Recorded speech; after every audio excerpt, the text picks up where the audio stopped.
that will then run the country for a few months till they can have... I do have one more question, and that is, how do you think India should be right now? Of course, we cannot interfere. We have no point in doing that, no decision on that. But we have our borders, the northeast, specifically Bengal. Do you think we'll have to ensure at least our borders at this point are kept safe and secure? Absolutely. That is an absolute top priority. Complete... stand to attention at the borders, because we have to be very careful on that. At the same time, we should look after the interests of all the Indian students and other Indian people who are living there and help them to come back to India should they so wish to do that. So these two are going to be our priority, and of course watching the situation, what is happening there, and we're hoping that it will lead to some kind of stability. It is right in the middle of, we're in the vortex right now, and if by evening there is a kind of an emergence from the situation after the army chief talks with various people, I think that will be a good outcome. We hope for that. I appreciate you joining us, Ms. Veena Sekhri, and with your experience telling us about what history, present and future looks like as much for Bangladesh as for neighbor nations. I also bring in Shiv Arur now into this special telecast. Shiv, this is huge. Bangladesh Prime Minister seen leaving. We don't know where. What do you think this moment really means? Go ahead. If she's getting into a helicopter, then my sense, Pooja, is that she's headed to India. I can't think of where else, Sheikh Hasina would probably want to go in a helicopter, or can actually go in a helicopter.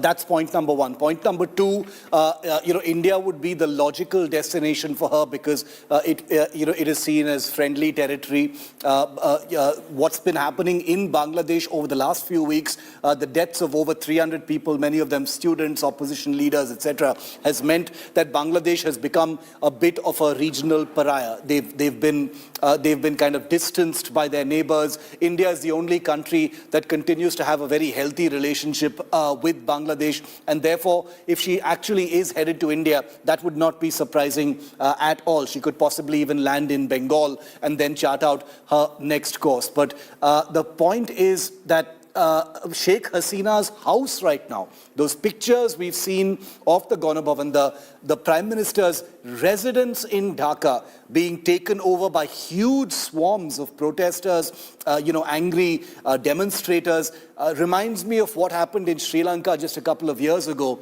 And that is basically the peak of civil unrest. Now, the Prime Minister's residence is a VIP protected territory. Let me just, if I could ask our producer to put those pictures on our screen right now. The infiltration of the Prime Minister's residence in Dhaka, where you can see people have taken over the entire residence. Can we put those pictures on our screen, please?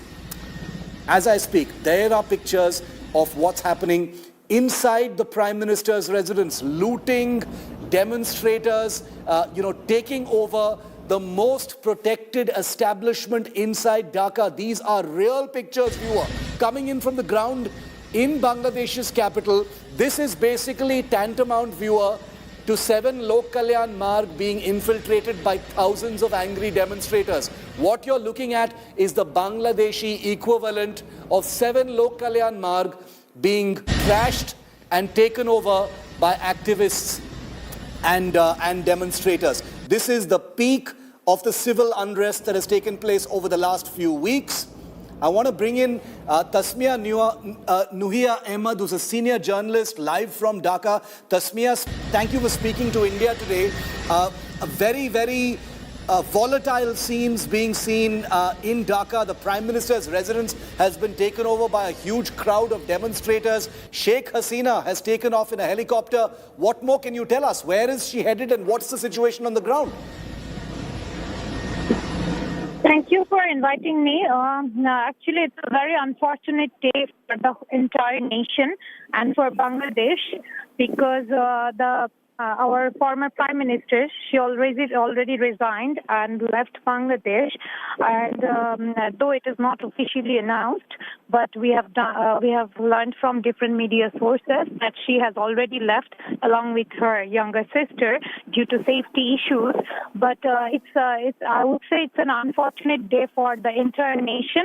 And Tasmia, do we know where she is headed? Do you know where she is headed? Is she headed to India? Media sources are reporting she has left for India, but it is not confirmed as of yet. And the pictures that we're seeing of the Prime Minister's house being taken over by demonstrators, they've completely taken over. Total security breakdown. Yes, they have already entered. They have already entered Gana Bhavan. They have already entered Gana Bhavan, and we see a massacre over there. People entering Gana Bhavan, and the things we are seeing in media is actually very heartbreaking. Tasmia, when we were having a conversation yesterday, I remember you said that you believe that these are not student protests, these are external forces, these are opposition leaders who are trying to destabilize Bangladesh. Do you still stand by that? Because many would like to say these were genuine people protests. No, actually, my stance is still the same. It's not the ordinary students. There were some international politics, external forces who compelled this day to come for Bangladesh, which I would call in my lifetime the most unfortunate day. Being a citizen of Bangladesh, it's a great loss for the country. It's a great loss for the nation that we lost a leader like Sheikh Hasina. Tasmia, is Bangladesh headed down the path of military rule once again? The army apparently is going to be addressing the nation very, very shortly. Can you tell us anything about that? We do know that Sheikh Hasina is distantly related, as it is, to the current army chief of Bangladesh. Sorry, the line is not clear. I'm not hearing you properly. Tasmia, military rule, is the army about to take over? Yeah, there will be an announcement shortly at 4:30 p.m. It was scheduled at 2 p.m., but it was postponed. It will be telecasted at 4:30 p.m. Bangladesh time. So after that, we can confirm. We have some information from unofficial sources, but it has not been confirmed by any official source. How big are the protests at this time, Tasmia? We can see crowds outside the Prime Minister's residence and inside, but overall, how big are the protests, and are they likely to increase now? Yeah, it is increasing. People are there, of course. No doubt people are there. Because as I said earlier, there were certain groups who actually wanted to play with the emotion of these young people. So we fell into the trap, and that's how this day came.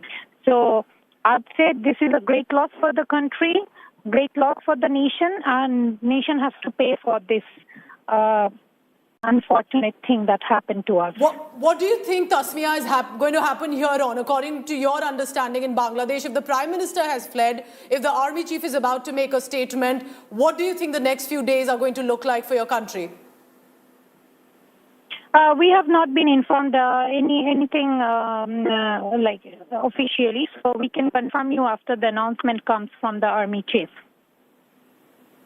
Okay, so the army possibly headed towards a takeover in Bangladesh. The departure of Sheikh Hasina, Pooja, from Bangladesh. Yes. Tasmia, thank you very much for speaking to India today. Stay safe. It's a volatile time there in Bangladesh's capital. We will keep connecting with Tasmia and our network of experts on the ground in Dhaka. We'll have a reporter live from the protest in just about 10 minutes from now. Continue to watch India Today's coverage of this unfolding story. These are the two key images that we've got on our screen right now that tell you about what's happening. On the right-hand side, okay, Sheikh Hasina, the Prime Minister of Bangladesh, first flew to Kurmil Tola in a chopper, that's in Bangladesh, and then possibly took an aircraft. We don't know where that aircraft is headed, but it is possibly headed to the United Kingdom, is what we hear. Obviously, Pooja, there is a huge shroud of secrecy over her movements and the flight path.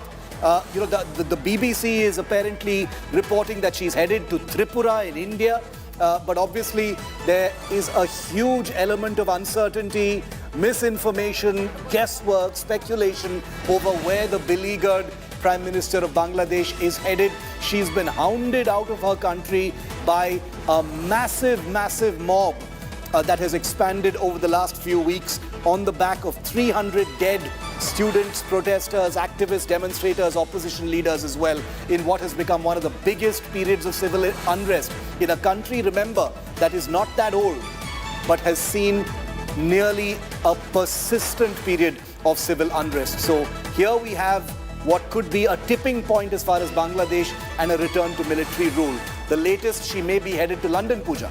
That's right, and Dhaka Tribune appears to be saying their sources say Bengal is where she's destined to come, and that is completely, remember, right now speculation. While media reports coming in say she's left for London, where is Bangladesh Prime Minister? She has had to flee her country that she was leading. She was taking decisions about till about 24 hours ago. But Shiv, can we say that unlike, let's say, Sri Lanka, the situation in Bangladesh looks more worrisome because of the violence that we have seen on the streets? Absolutely, and remember that unlike Sri Lanka, where the violence was fueled by a huge amount of economic unrest, yes, pertaining to Sri Lanka's bungled relations with China. This particular unrest, many people may not know this, and it bears constantly reminding, and we'll have a timeline on our ticker shortly explaining the timeline of this unrest. It all actually boils down to the quota system in Bangladesh for government jobs. A quota system which gives benefit and reservation to members of families who participated in the 1971 operations, which in an inordinate manner actually benefit the Awami League, which is Sheikh Hasina's party, the party of Mujibur Rahman, the father and the founder of Bangladesh. And therefore, the fact that this has expanded from being a student university type protest into a larger anti-government demonstration, almost an insurrection involving both foreign powers, including the United States, the CIA, other powers, Europe, as well as, those within Bangladesh looking to topple the Sheikh Hasina government, means that this is a period of extreme uncertainty and unrest that we are seeing. This is Mujibur Rahman's statue that is currently being taken over by protesters. Mujibur Rahman is the founder of Bangladesh. He is the man who became the first Prime Minister of liberated Bangladesh in 1971. He was later assassinated. Sheikh Hasina may be leaving for either London or Delhi. Very, very dramatic pictures coming in from Dhaka. Let's put those pictures back on our screen of a statue of Mujibur Rahman, the father of Prime Minister Sheikh Hasina, that has currently been taken over and clambered upon by protesters in a symbolic escalation and Shiv, of the violence in Bangladesh. You would think that at least Mujibur Rahman was untouched by political ideological differences today, but even that reflects perhaps the kind of sensitivities right now on location there is with regard to when protesters can go on top of the founder of Bangladesh's statue. Absolutely. The founder of Bangladesh, Mujibur Rahman, has for the longest time been an apolitical figure above party politics, almost a Gandhi-like figure, yes, in Bangladesh. But it appears that nothing is out of bounds, nothing is off limits for the anger that has brewed up against the Awami League and Sheikh Hasina in Dhaka. And that's why you're seeing the Mujibur Rahman statue also being sort of taken over and smothered by protesters there. Gaurav Sawant is with us. Gaurav, Sheikh Hasina has taken off in a helicopter, that much is clear, but her destination remains shrouded in uncertainty. All variety of reports coming in that she's headed to Bengal, that she's headed to Tripura, that she's headed to Delhi, she could be headed for London as well. What are we hearing, Gaurav? Shiv, intense speculation at this stage, but uncertain times in Bangladesh, and not very good news either for Bangladesh or for India. Remember, Sheikh Hasina, one, is a friend of India. Two, she's a democratically elected leader who's unceremoniously and undemocratically being removed through street violence in Bangladesh, but something that she wasn't able to control over weeks of unrest over the quota protests, even though Supreme Court there had settled the issue, and had it just been protests, as many argue, orchestrated from outside. Because one, Sheikh Hasina, you'll recall very recently, had visited China, and she left China very quickly. She wasn't happy there. She wasn't happy with the respect she was given there. She wasn't happy that she wasn't being able to meet Xi Jinping. And when she came back, she said it is with India that she moves forward. And the protests just exploded. So if you look at it in the bigger sense, Shiv, one, is this organic? Two, is this orchestrated? And three, what will this lead to? Because student protest issue, the reservation issue had been settled by the courts. But after that, the specific targeting of Hindus in Bangladesh. That's taken place. Now Sheikh Hasina is out. Will this result in a military takeover, or will it result in a radical Islamist takeover of Bangladesh? And which one? Not very good news for Bangladesh. Two, not very good news for India, with trouble on two fronts. One, Pakistan, and two, if you'd recall, Shiv, when Begum Khalida Zia was in Bangladesh, or when she was at the helm of affairs, or when the radical Islamists were at the helm of affairs in Bangladesh, you had the ISI running the roost, and India was virtually fighting on two fronts. For the past 15 years, Sheikh Hasina had contained that. Now, this is where the situation becomes extremely, extremely grim. When her house has been targeted, we were reporting from Sri Lanka, when the Sri Lankan president's house was raided by a mob. It's now happening in Bangladesh. Could similar stuff be orchestrated by outside forces in other democracies in the region, and the most powerful democracy in the region, which is India? All of this remains a cause for grave, grave concern. What's happening in Bangladesh, Shiv and Pooja? And Pooja, remember that Bangladesh has a huge border. Okay, the Bangladesh Army Chief is speaking to the nation. Let's listen in. এবং interim গভর্নমেন্টের মাধ্যমে এই দেশের সমস্ত কার্যকলাপ চলবে। আমরা এখন মহামান্য রাষ্ট্রপতির কাছে যাব, যে এই ইন্টারিম গভর্নমেন্ট ফর্মের ব্যাপারে ওনার সাথে আলাপ আলোচনা করে আমরা একটা ইন্টারিম গভর্নমেন্ট ফর্ম করে দেশ পরিচালনা করব। আমি আপনাদের কথা দিচ্ছি, সমস্ত হত্যা, সমস্ত অন্যায়ের বিচার আমরা করব। আপনারা সেনাবাহিনীর প্রতি আস্থা রাখেন, সশস্ত্র বাহিনীর প্রতি আস্থা রাখেন। আমি সমস্ত দায়িত্ব নিচ্ছি, আপনাদের জানমাল, এবং আপনাদেরকে আমি কথা দিচ্ছি যে আপনারা আশাহত হবেন। ইনশাআল্লাহ আপনাদের যত দাবি আছে সেই দাবিগুলো আমরা পূরণ করব এবং দেশে একটা শান্তি শৃঙ্খলা ফিরিয়ে নিয়ে আসব। আপনারা আমার সাথে সহযোগিতা করেন। দয়া করে the assurance from people and support from the common people. মারামারি, appeals to the common people not to indulge in violence. আমি নিশ্চিত যে আপনারা যদি আমার কথা মতো চলেন, আমাদের সাথে যদি একসাথে যদি কাজ করি, আমরা নিঃসন্দেহে আমরা একটা সুন্দর পরিণতির দিকে আমরা অগ্রসর হতে পারি। আপনারা দয়া করে আমাকে সাহায্য করেন। Please help me. মারামারি করে এই সংঘাতের মাধ্যমে Do not indulge in violence.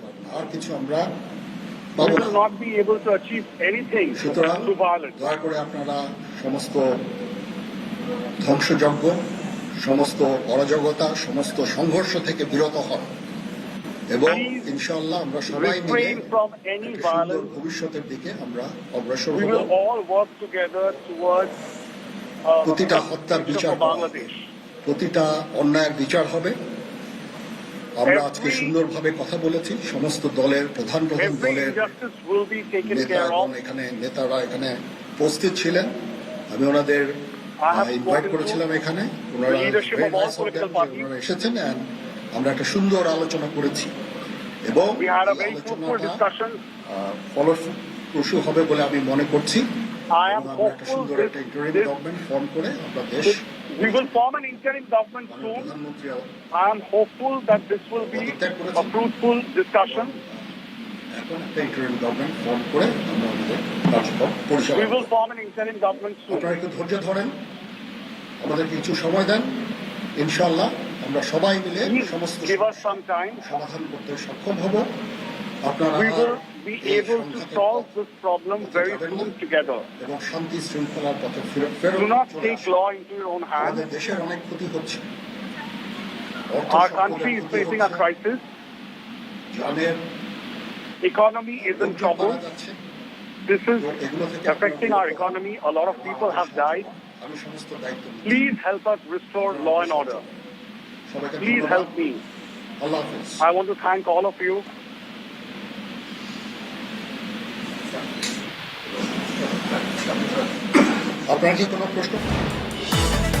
Bangladesh's army chief has confirmed that Sheikh Hasina has resigned as the Prime Minister. He has said that an interim government will be formed very shortly. He's appealed for peace in Bangladesh. He's called upon protesters not to indulge in violence, but sent out a clear signal that the army will have a hand in the formation of the next government. He says the army will help form the interim government in Bangladesh. He says that economic distress and various other international factors has meant that Bangladesh is suffering right now. Many people have died. As we've been reporting, over 300 people have died in violence that sprung from quota protests at the student level that has expanded into an all-out uprising against the Sheikh Hasina government, literally in the minutes gone by, hounding the Prime Minister of Bangladesh. The democratically elected Prime Minister of Bangladesh has been hounded out of her country. She got into a helicopter, she has departed. There is speculation still about where she is headed, but the army chief ending all debate about what the dramatic developments of the last few minutes in Bangladesh have been. Sheikh Hasina, the Prime Minister, daughter of Mujibur Rahman, the founder of Bangladesh, the first Prime Minister, has been hounded out of her country by a violent uprising that was rooted in quota protests. Geeta Mohan, our Foreign Affairs editor, is live with us. Geeta, very, very dramatic, rapid developments both in Bangladesh as well as here in India. The alarm bells have begun ringing. It's a code red as far as our eastern borders are concerned. We understand that the BSF has already issued a red alert on the border with Bangladesh. The big question now is what's happening in Dhaka as far as government formation is concerned, and where is Sheikh Hasina headed? That second question first. Any clarity, any intelligence, Geeta, on where Sheikh Hasina is headed? We're hearing everything from Tripura to London to Delhi. So the initial sources and information that was coming in, Shiv, was that she will be flying to London. Now, even if she takes a wire route through India, which certainly would not be very comfortable at this point in time for India, because the situation in our neighboring country is volatile. But even if it were, her final destination in all probability would be London. Again, there is no confirmation on this. We are waiting for a confirmation from Bangladesh, from Dhaka. But these are reports that are coming in from Bangladeshi media. Certainly some of the sources speaking to the media saying that London is where she's headed. It is not just Sheikh Hasina, Sheikh Rehana, her sister, who also might add, Shiv, over here, is a very important person in the Awami League, was quite in control of a lot of things within the government and within the party. So both the sisters have left. It was a Bangladeshi Air Force aircraft that enabled their leaving from the palace to...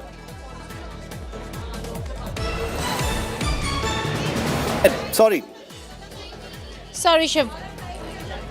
Couldn't hear you. Yeah, I'm saying, the images coming in from Dhaka are really, really volatile. It appears like in Sri Lanka, huge crowds have taken over the entire, the entire Prime Minister's house there, which means that Sheikh Hasina left literally because of a possible threat to her life. Absolutely. Absolutely. While we can make that comparison because of the visuals, visually it is a stark reminder of what happened in Sri Lanka. The only difference over here is, Shiv, that over there were people who had come out into the streets and then entered or breached the security of the palace and entered the palace because of what they were going through with the financial crisis that they blamed the Rajapaksa government on. But over here, it is one quota policy wherein the protest began from universities, students, and now it's boiled over where we see BNP, Jamaat-e-Islami involved. There are BNP supporters who are in the streets. So this has taken a massive political turn. This is a political Stay with me for a moment. Right, Ambassador Anil Trigunayat, former High Commissioner to Bangladesh, is with me on the phone line to help us decode these rapidly unfolding developments from Dhaka and beyond. Ambassador Trigunayat, thank you for speaking to us. How are you reading, Ambassador, the immediate fallout of what has taken place? We know that Sheikh Hasina has departed Dhaka. We don't know for sure where she's headed. And you heard the army chief in Bangladesh say that the army will play a role in the formation of an interim government.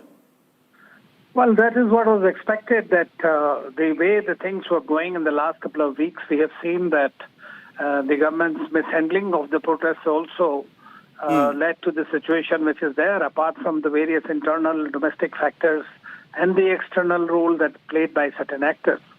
So I think that this was quite expected, but the fact is that the government itself, actually Sheikh Hasina's ironically, was not directly involved in the quota. They had abolished the quota system, but that thing became something that really veered around all the opposition parties and the youth, basically, going against the government and wanting a resignation. I think this status for the last 16 years had set in.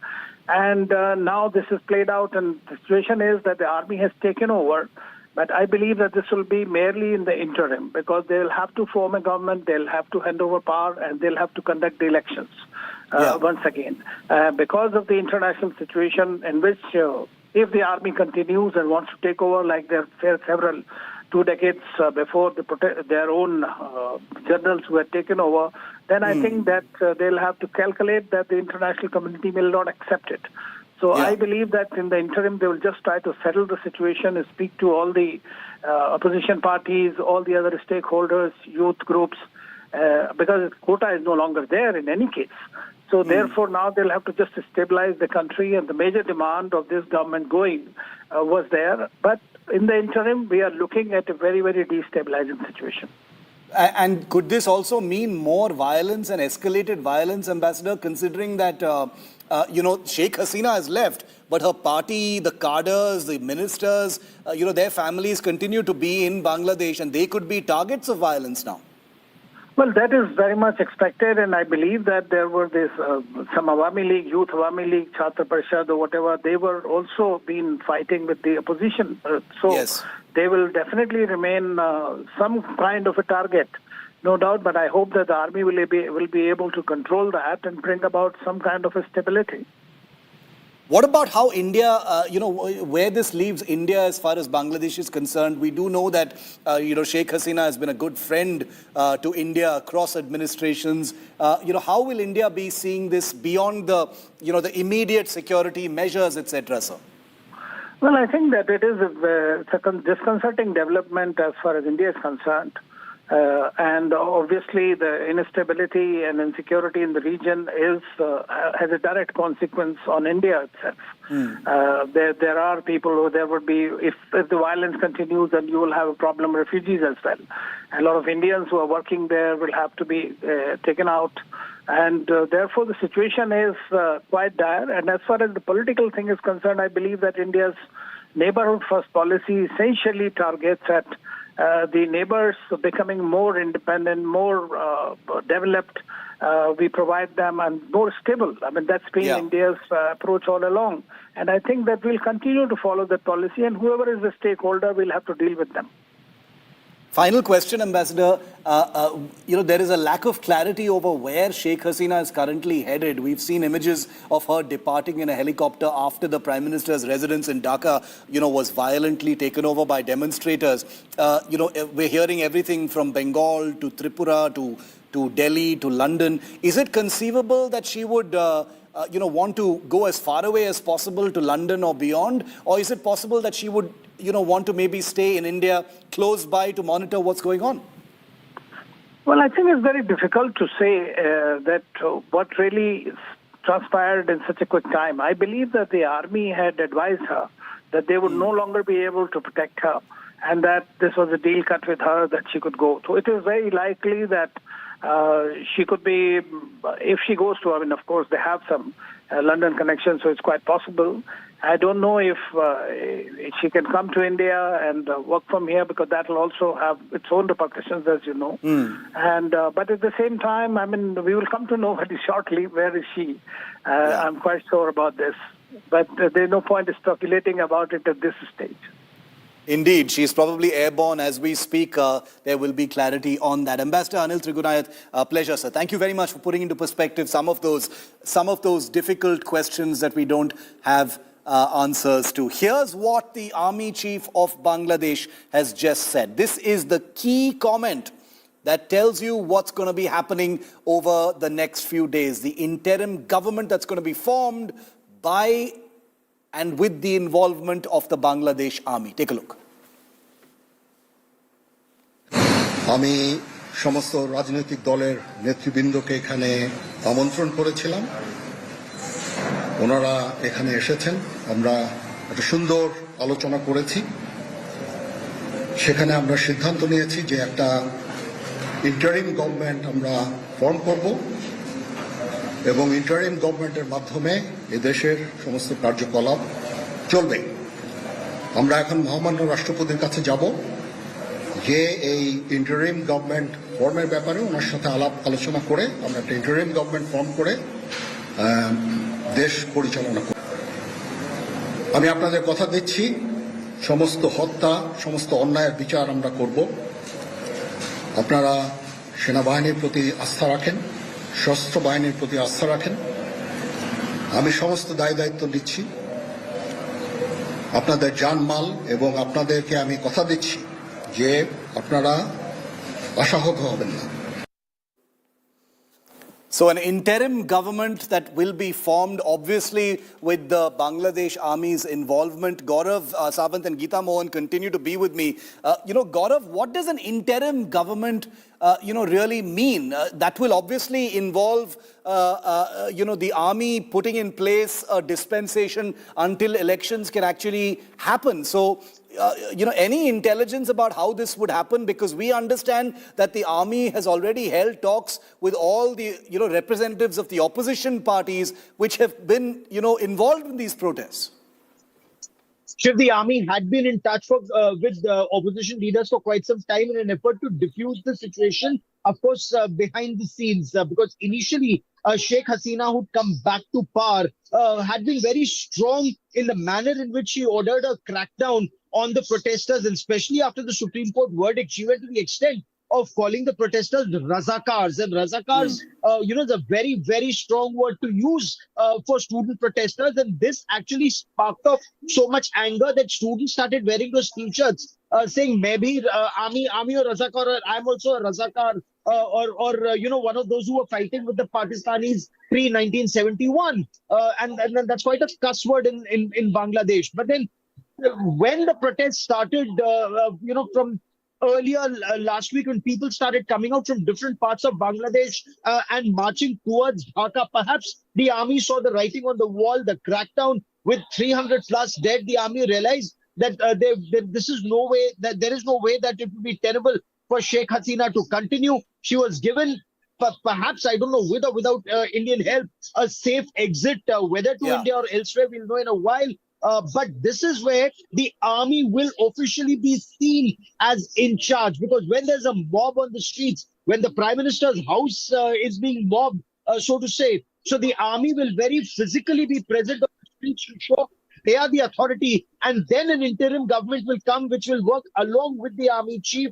Of course, well, Bangladesh has seen dictatorship much earlier, and bouts of dictatorship earlier between rules of two opposition and the ruling party. So now it remains to be seen how strongly is the army able to contain the situation. The army chief, in no uncertain terms, urged people not to resort to violence, go back home, let there be calm, let order be restored, and all issues will be discussed. And the principal demand of Sheikh Hasina's ouster has been met. So, whatever council is formed now with opposition leaders at the helm, considering Sheikh Hasina had won more than 200 or 300 seats in elections that were held, and the opposition had boycotted those elections. So now it remains to be seen whether it's with the judiciary, that they run, with opposition leaders they run, the interim government, before the next course of action is taken, Shiv. Okay, Gaurav, just stay with me for a moment. We've got some breaking news coming in on the aircraft that is being used by Sheikh Hasina. She's likely already entered Indian airspace, is what our open source intelligence team is reporting right now. Her flight is apparently airborne, has crossed West Bengal, is currently flying somewhere over Jharkhand at this point of time, and may potentially be headed to Delhi or some other part of India. We can rule out, at least for the moment, that Sheikh Hasina is headed to Bengal. Geeta Mohan is with me live, our foreign affairs editor. Geeta, the Bangladeshi Prime Minister, the ex-Prime Minister now, because she's resigned, has entered Indian airspace and is probably headed to Delhi, it looks like. In a bit from now, we'll be showing the flight radar right here, Shiv, if you can see. This is the red one, AJAX 1431. This is a Bangladeshi Air Force aircraft. So this is what we're tracking, the red aircraft over here. But what's interesting is that from Bangladesh, we were told she was either going to go to Tripura or in all probability, if she had to fly across to any other country, a stopover would have been Calcutta or Tripura. But this is Dhanbad, which is where the aircraft is. Now, we do not know whether this is the aircraft where, which is flying Sheikh Hasina out of Bangladesh or not. But the fact that it is in Dhanbad could very well mean that this is a flight that is flying either through India, or the only other possibility would be Delhi. Doesn't seem like Sheikh Hasina and Sheikh Rehana would be landing in Delhi, Shiv. So in all probability, we're looking at a flight that's crossing India over to go wherever the destination is. In all probability, the first initial reports that were coming were that, and this is not the first time. The first time around this happened, Shiv, was when the protests had become really violent. The first time around, there were reports that had come that Sheikh Hasina had left Bangladesh, which was really not correct. It was a misinformation. But the news that had come was that she was going to go to London. This time around also the first and the initial reports were that she's likely to go and land in London. Not in India certainly, but then there were reports saying that she could fly to Tripura, to Agartala. That would have been a short haul flight if it was a small flight, but this certainly is a flight that can fly the long haul. So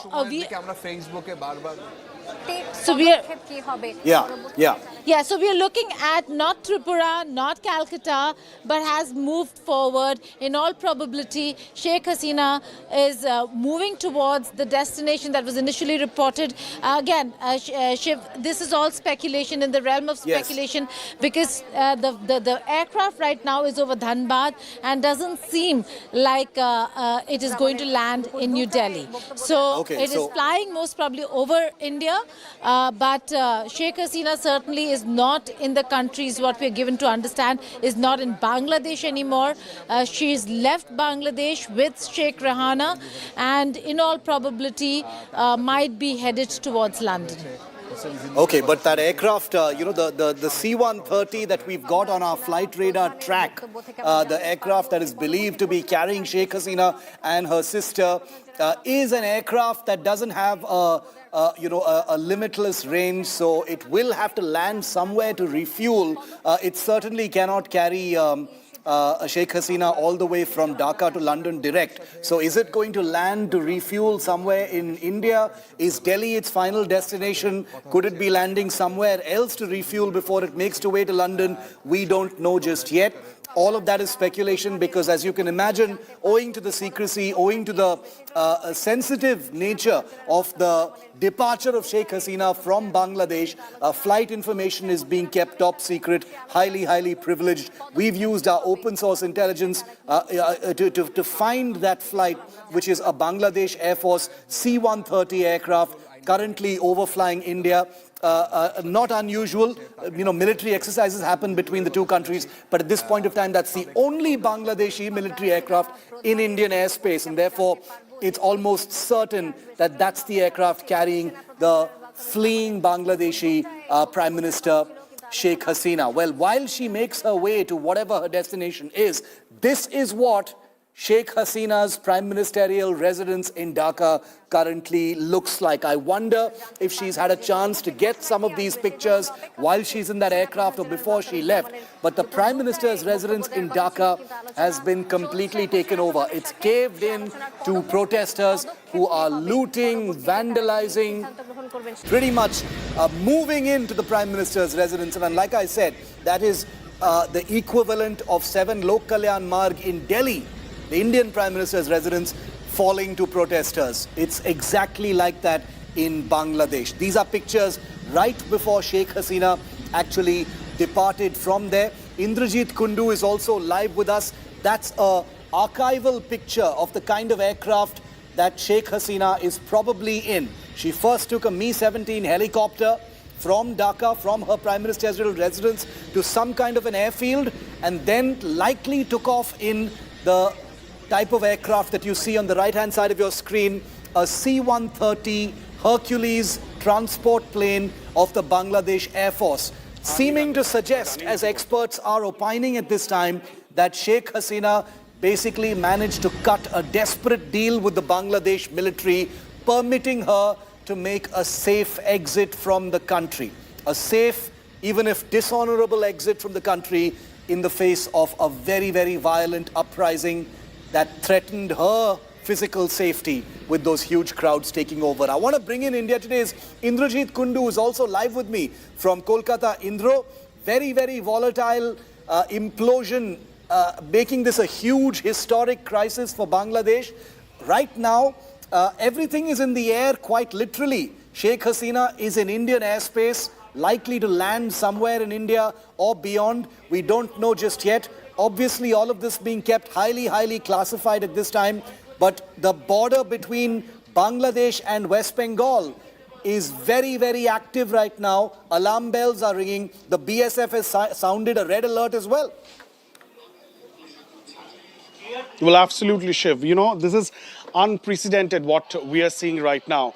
You know, that image, that visual of, you know, the founder of Bangladesh, Sheikh Mujibur Rahman's statue being vandalized by protesters is something which most of us, not just in Bangladesh or in West Bengal, but most of us in South Asia wouldn't have imagined that we would be seeing this someday. This is unprecedented. This is, of course, historic. You know, Bangladesh has clearly now plunged into chaos. And therefore, the Indian government, the Indian establishment would be very, very keenly observing what is happening on a real-time basis. Sheikh Hasina, long-time friend of India, you know, she earlier, in an instance, she was saved by the Indian establishment. She lost her entire family. And now what we are given to understand is that Sheikh Hasina, along with her elder sister Sheikh Rehana, has you know, flown out of Bangladesh. We don't know their whereabouts. They were given safe passage. We were told that they flew out in a chopper from Gana Bhavan, and then you've showed the visuals, unprecedented visuals of people entering, breaking into Gana Bhavan. I was there just a few months back in January when I was covering the election in Bangladesh. There were so many questions, especially the Western media and the US government questioning, you know, the legitimacy of that election, because it was an opposition-less election. There was no opposition taking part in that election. And there has been over the past few years questions about authoritarian, authoritarianism creeping into the Sheikh Hasina government. However, it's geopolitically very, very sensitive. You see, Bangladesh has now become a playground for China as well. And therefore, the Indian establishment was firmly standing behind the Sheikh Hasina administration. At this point in time, Bangladesh has now plunged into chaos. The army chief has taken over. The army has taken over. The army has spoken about a caretaker government. There was a long meeting that was taking place while all these scenes were unfolding at the army headquarters with various stakeholders, the political parties, Awami League, BNP, having a discussion with the army.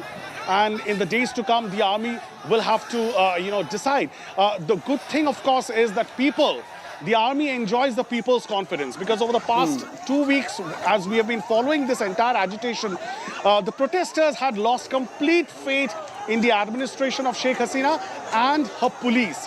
The police were bearing the main brunt of the anger of the protesters. In fact, yesterday we are given to understand 19 policemen have been lynched by protesters. So the police were off the streets of Dhaka today. It was the army which took control of the entire situation. And when people saw the army, they greeted the army, they hugged the army personnel, and everything rests on the army chief, Wakaruzaman, right now, and the president of Bangladesh, as to how they maneuver through this political turmoil and give Bangladesh some kind of a stable, governance, because we are trying to reach out to the High Commission here in Kolkata. You know, it's inaccessible. The government officials here, back there in Dhaka, we tried to reach out to the Prime Minister's office in Dhaka. None of them are accessible right now. Everybody has gone incommunicado. So there is a vacuum of governance. And unless the army really, brings in some semblance of governance over the past few hours, we will see some sort of a chaos on the streets of Dhaka. We are told by our reporters on ground is that Awami League activists are facing the brunt of BNP supporters who are out on the streets. So it's chaotic on the ground in Dhaka. Total chaos on the ground in Dhaka. One of the immediate fallouts of what we're seeing taking place in Bangladesh is likely to be an escalation in violence. Remember, the Bangladesh army chief has appealed for peace. He's appealed for calm, as they get into the business of forming an interim government in Bangladesh with the army's involvement. But the immediate fallout is likely to be a disturbing escalation in violence. Sheikh Hasina has fled. Her government has fallen. She's left the country, but her party, the Awami League, continues to be there in Bangladesh. She's abandoned them. She's left, and they could be targets of angry protesters. So the Awami League is likely to see some targeted attacks over the next few hours and days in what is turning out to be a very, very volatile, very dangerous situation in Dhaka. Remember, there have been lynchings. Over 300 people have already died, and therefore the international community is going to be looking at what happens in Bangladesh very, very, very closely. Geeta, the United States, the West specifically, we've seen what happened in Myanmar. Now with the army putting out a kind of gentle message, calling for peace, saying that, there will be another government, but for now there will be an interim government formed. This is not great news. The end game of Sheikh Hasina meaning an elevated involvement of the Bangladesh army. Well, that's right. It certainly is not good news for Sheikh Hasina, but this might not be the end of the road for Sheikh Hasina, given that what are the options within the country itself, Shiv? We'll have to see how and if at all she can really look at, or the Awami League for that matter, as a political party within Bangladesh, Bangladesh can look at playing a role in the future. Having said that, as of now, yes, it is a very difficult situation. It certainly seems like the end for Sheikh Hasina, if not anyone else. But again, if I could just go back to the map for a bit, Shiv, before we move further, is because the flight that took off from Bangladesh, and we were told was firstly to go to Tripura and Kolkata. Now we're being told, like you said, it will require refueling, could land in Delhi and then head towards London. So that's the trajectory, that's the position, and that's how they're going to. That's the travel plan for now, is what we are given to understand. These are all source-based information, but that's a long travel from Bangladesh to the United Kingdom, right up there. So this is where she could land and then move forward. Also, there certainly, if she lands over here, will be consultations on the situation. Bangladesh is critical for us, and maybe in certain areas, if you see over here, if you just look at the map, you know how important Bangladesh is for us. It's a neighbor country, one which plays a very critical and important role when it comes to the security of India, and a country, Shiv, where India and the United States of America particularly have not seen eye to eye. For India, it was really important to have Sheikh Hasina. India was impressing upon the US that it is really important that Sheikh Hasina stays over here. But yes, Bangladesh has had its own ways of balancing relations and remaining engaged with China as well. Something that might not have gone down very well with the United States of America. And the reason why we've seen a lot of problems when it comes to US-Bangladesh relations, but the elections that were held last time were certainly almost the last straw for the US, where they said and they called out Bangladesh for not being democratic and free and fair or transparent in their electoral system. So we do know that the United States of America did not want Sheikh Hasina at the helm of affairs. The West did play a role in propping up all those who stood against Sheikh Hasina, certainly not to India's advantage. This certainly is bad news.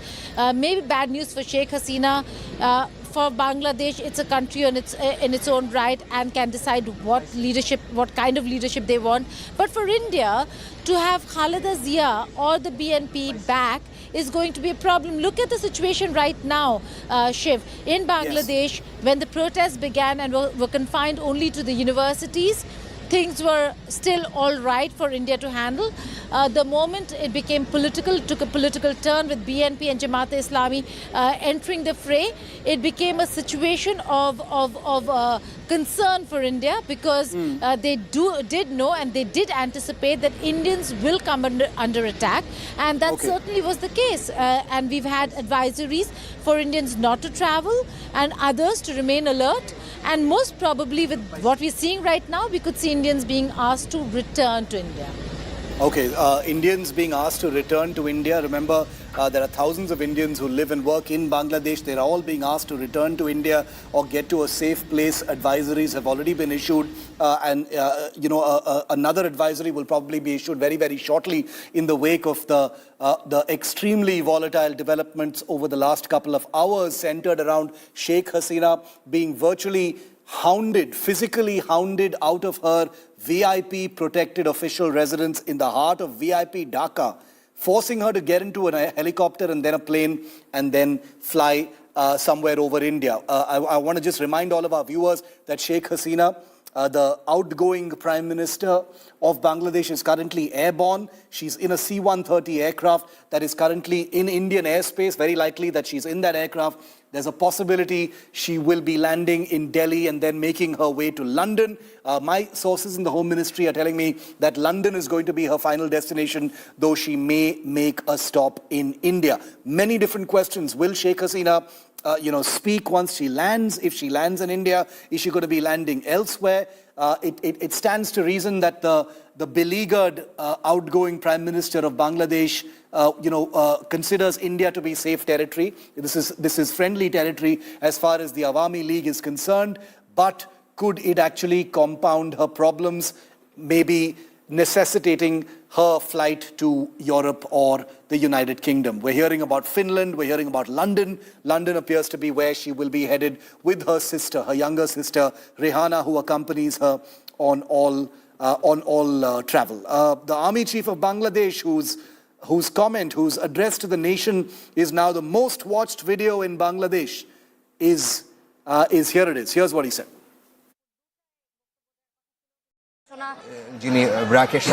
আমি সমস্ত রাজনৈতিক দলের নেতৃবৃন্দকে এখানে আমন্ত্রণ করেছিলাম, ওনারা এখানে এসেছেন, আমরা একটা সুন্দর আলোচনা করেছি।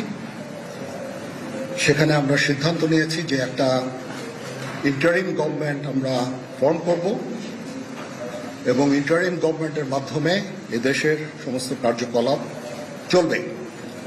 আমরা এখন মহামান্য রাষ্ট্রপতির কাছে যাব, যে এই ইন্টারিম গভর্নমেন্ট ফর্মের ব্যাপারে ওনার সাথে আলোচনা করে আমরা একটা ইন্টারিম গভর্নমেন্ট ফর্ম করে দেশ পরিচালনা করব। আমি আপনাদের কথা দিচ্ছি, সমস্ত হত্যা, সমস্ত অন্যায়ের বিচার আমরা করব। আপনারা সেনাবাহিনীর প্রতি আস্থা রাখেন, সশস্ত্র বাহিনীর প্রতি আস্থা রাখেন। আমি সমস্ত দায়িত্ব নিচ্ছি, আপনাদের জানমাল, এবং আপনাদেরকে আমি কথা দিচ্ছি যে আপনারা আশাহত হবেন না।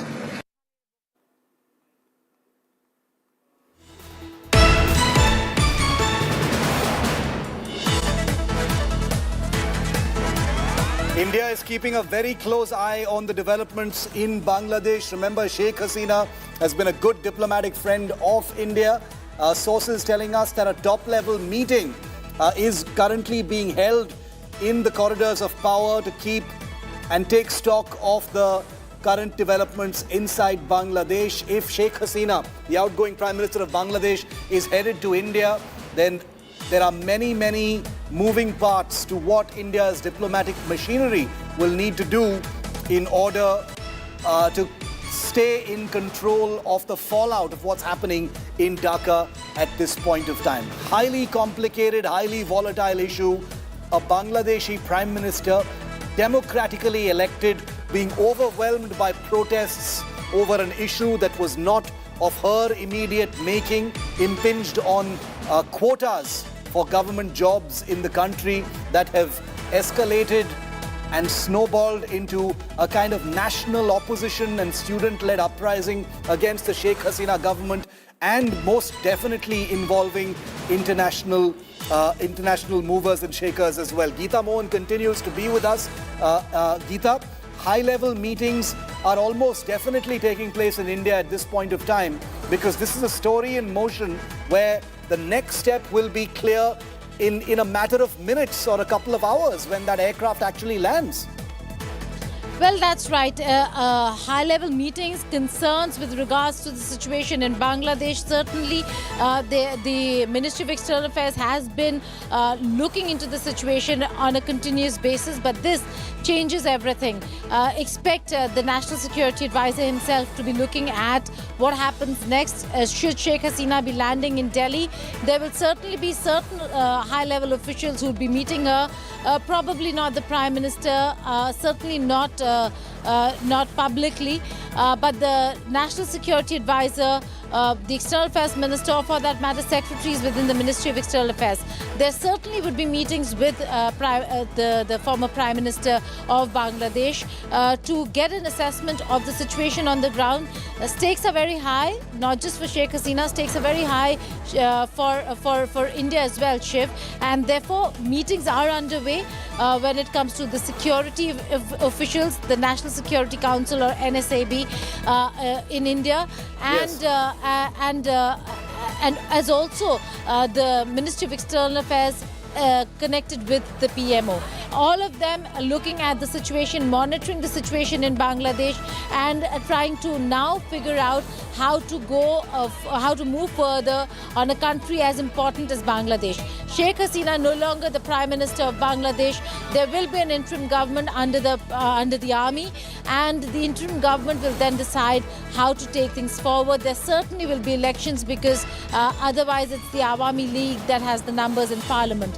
So while the situation is still fluid, what the army chief has promised is peace and stability, that under him he'll try to ensure that peace and stability is restored. But this certainly is absolutely bad news for Bangladesh. It looks terrible right now for a country that has been doing much better than any other country in the region, Shiv, when it comes to GDP, growth, progress, economy, to fall to such an extent, this could be a prolonged period, will certainly impact their economy as well. So for now, the priority of Bangladeshi army has to be to restore stability, normalcy, and peace.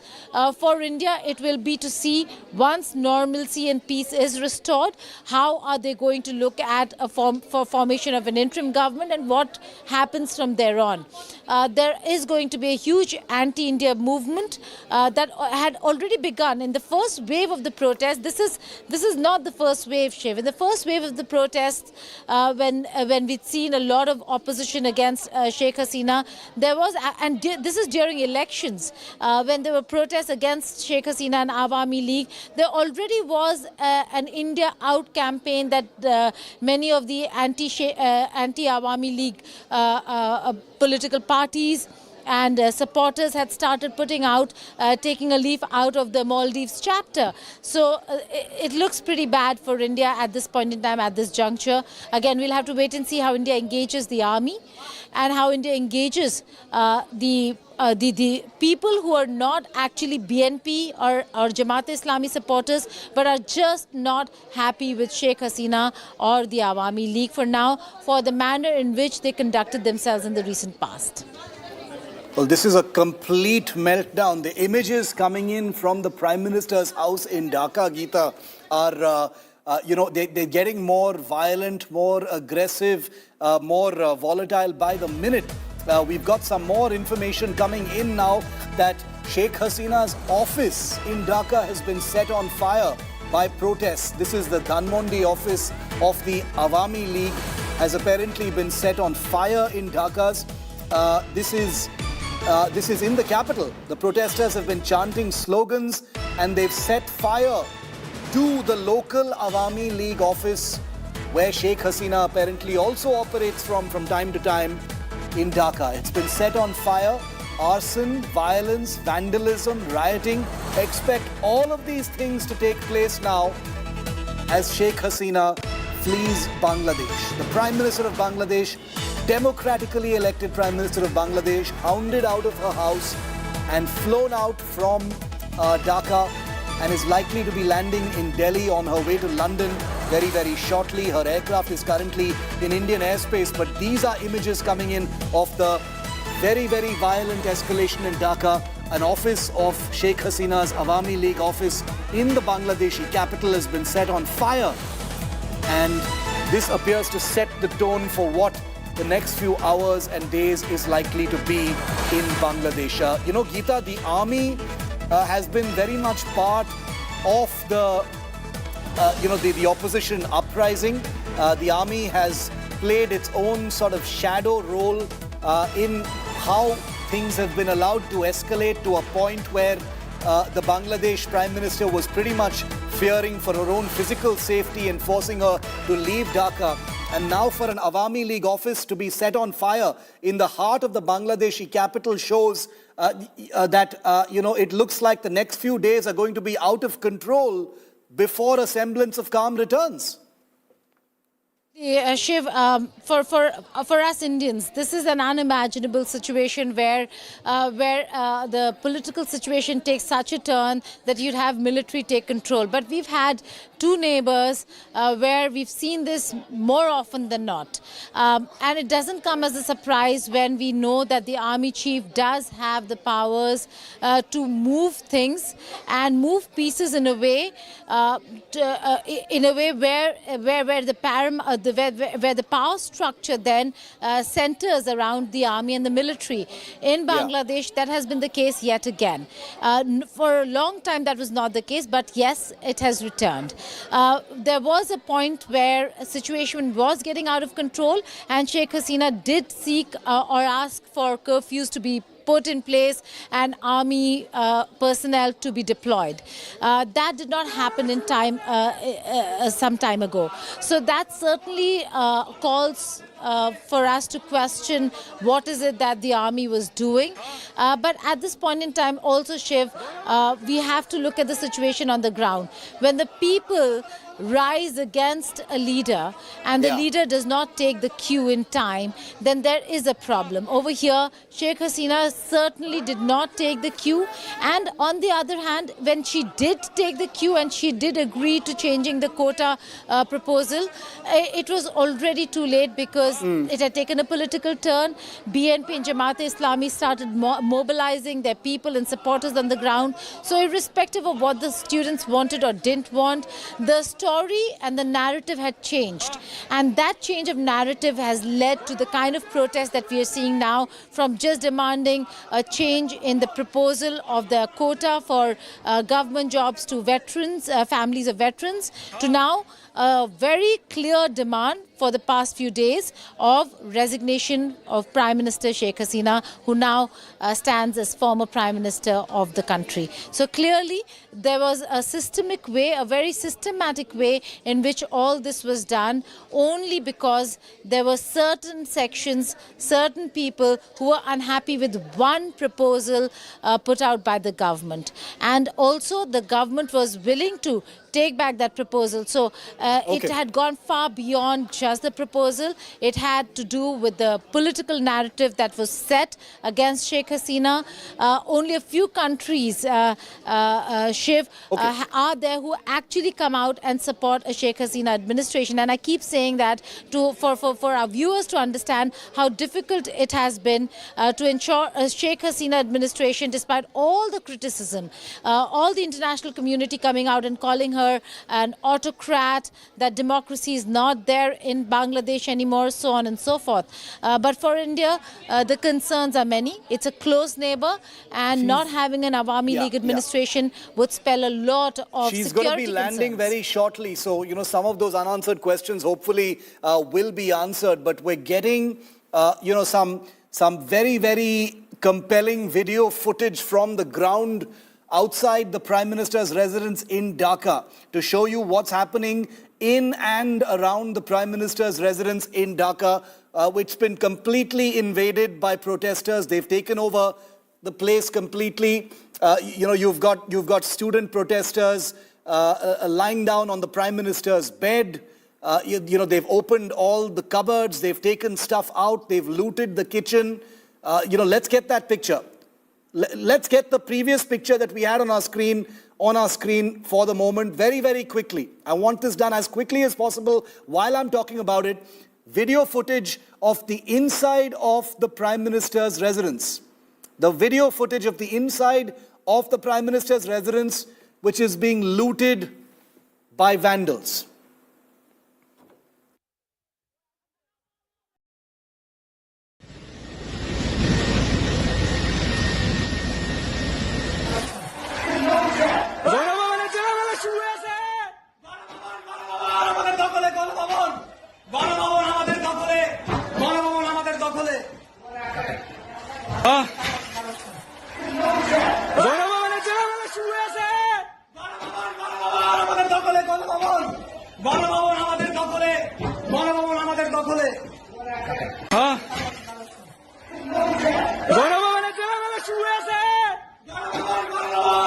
কেউ ছিল না এই বিষয়টিও জানিয়েছেন সবাইকে এবং মিডিয়াকে বলেছেন যে সহযোগিতা করার জন্য জনগণের কাছে সঠিক খবরটি প্রচারের জন্য এবং এই সাথে আরেকটি বিষয় জানিয়ে দিতে চাই যে সাধারণ মানুষ যারা উল্লাস করছেন সাধারণ ছাত্র সমাজ সবাইকে সহযোগিতা করতে বলেছেন Outside the Prime Minister's residence in Dhaka, which are being looted.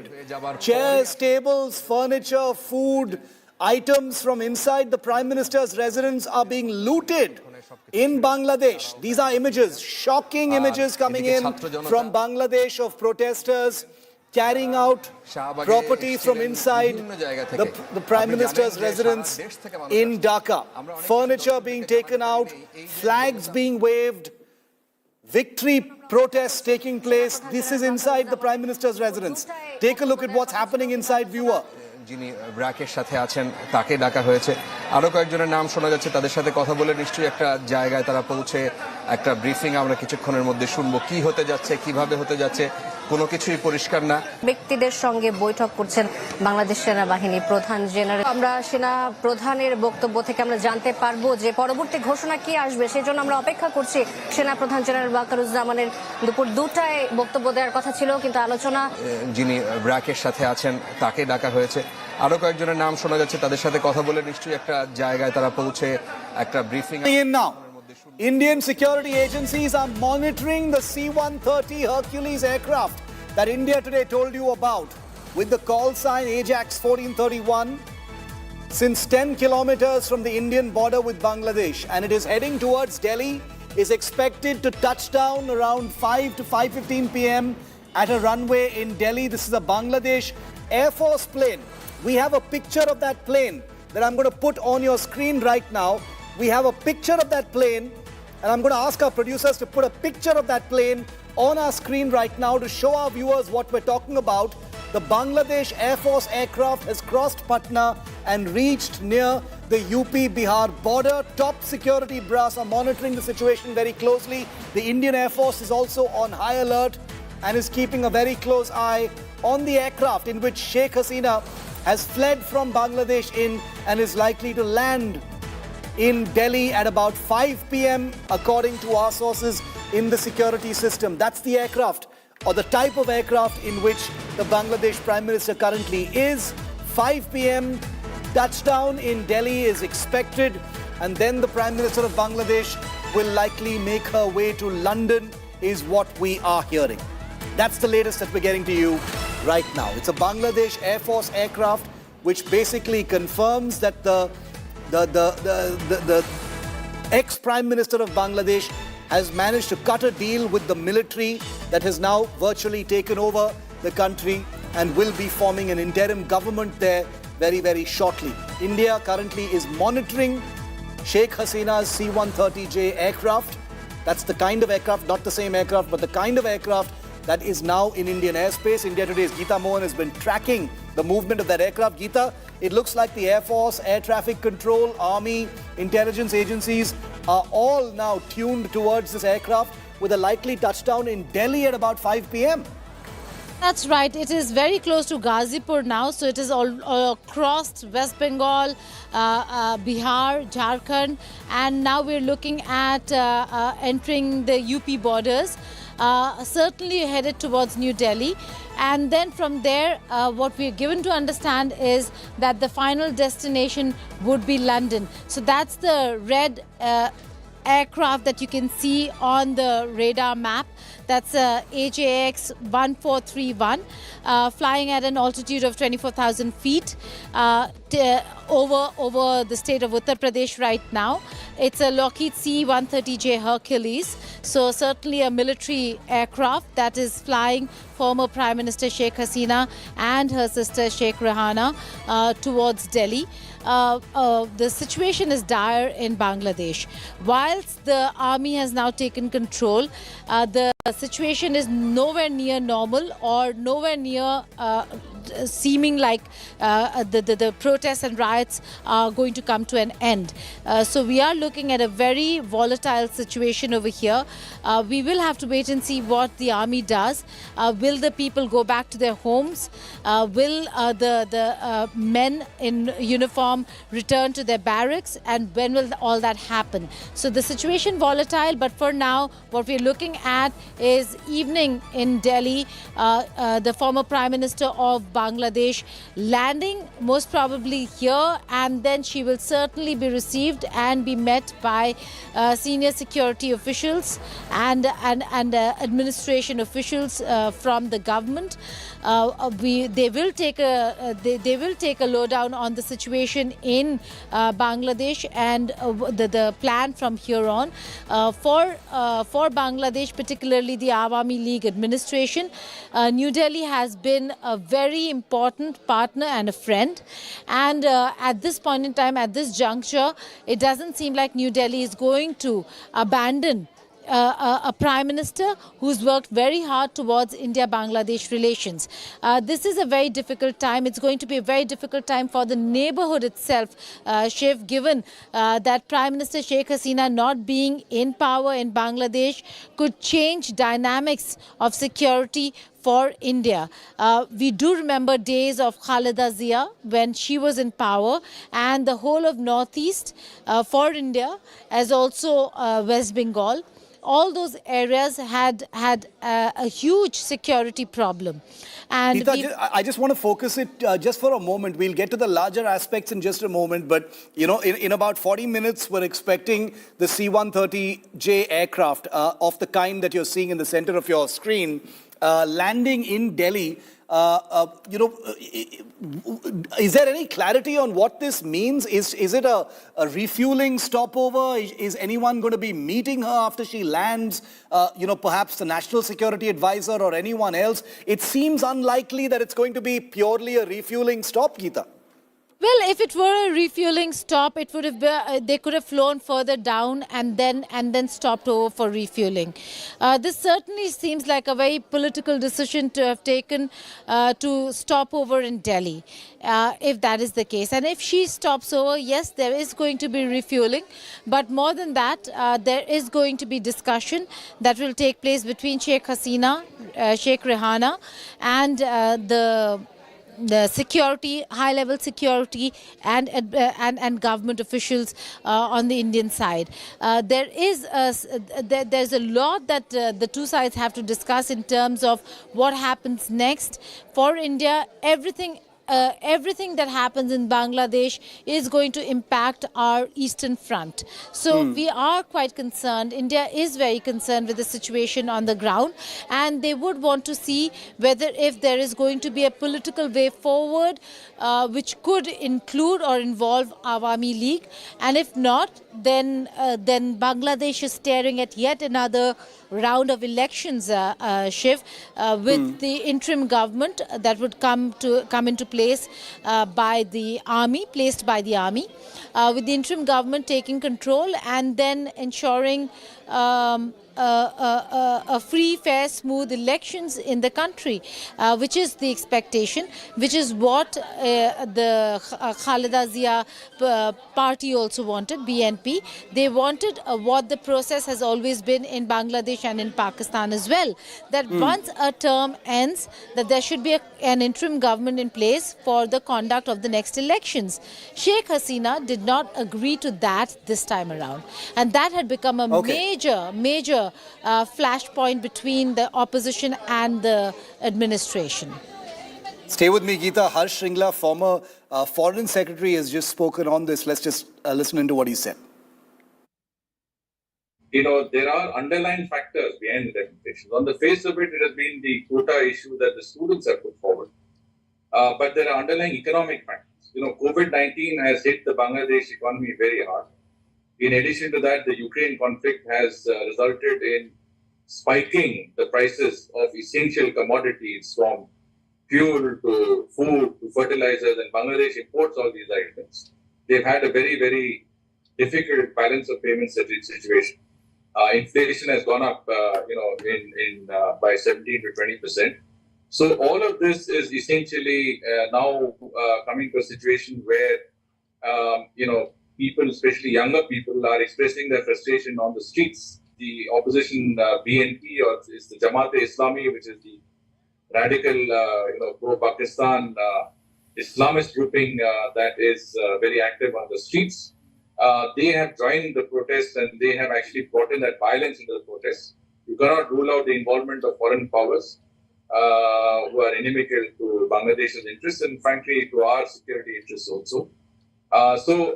Definitely you cannot rule out the fact that certain interests have been fishing in troubled waters.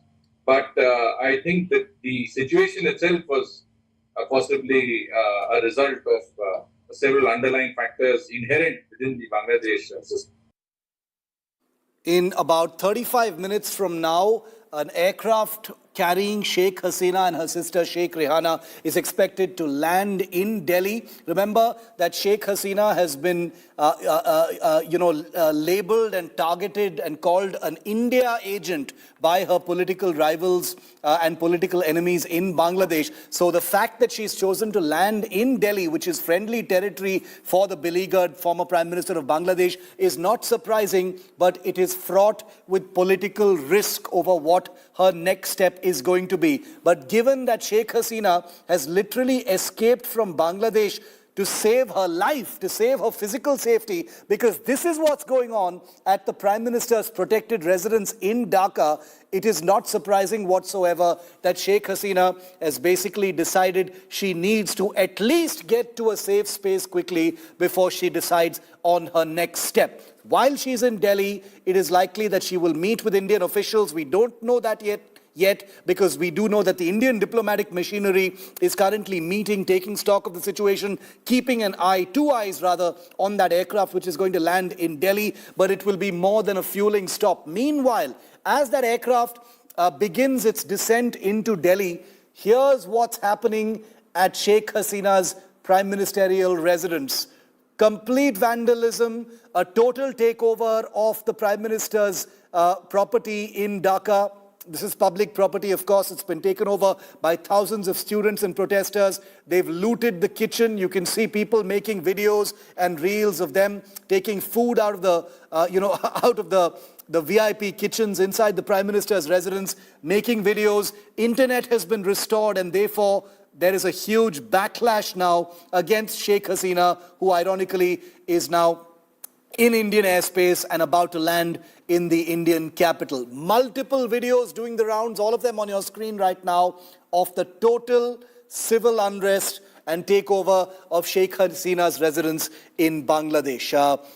She'll probably get a chance to see all of these only once she lands, but the very fact that Sheikh Hasina had to cut a deal with the Bangladeshi military and get out of Bangladesh means that her physical safety could not be guaranteed by the Bangladesh army, and that's why it is very likely that they advised her. They gave her a helicopter, they gave her an aircraft and said, resign, get out of here, we cannot guarantee your safety. And that's the reason why Sheikh Hasina is going to be landing in Delhi very shortly, while this happens to the VIP Prime Ministerial residence in Dhaka. Just take a look at all of these pictures, viewer. These are all, students, youth leaders of opposition parties, public demonstrators, most definitely members of the opposition parties who have been energized by how this entire quota-linked protest has expanded into a larger uprising against the Sheikh Hasina government, with elements of economic distress, job distress, and many other factors playing up and fanning the flames of a student protest that has become virtually an insurrection, which has succeeded in hounding out a democratically elected Prime Minister of Bangladesh. One dramatic video after another coming in from Dhaka. These are the Prime Ministerial residence grounds, people lying on the Prime Ministerial bed, taking over the furniture, looting the kitchen, taking out property, removing furniture. That is what is happening in the 7 Lok Kalyan Marg of Dhaka. Imagine something like this happening in India.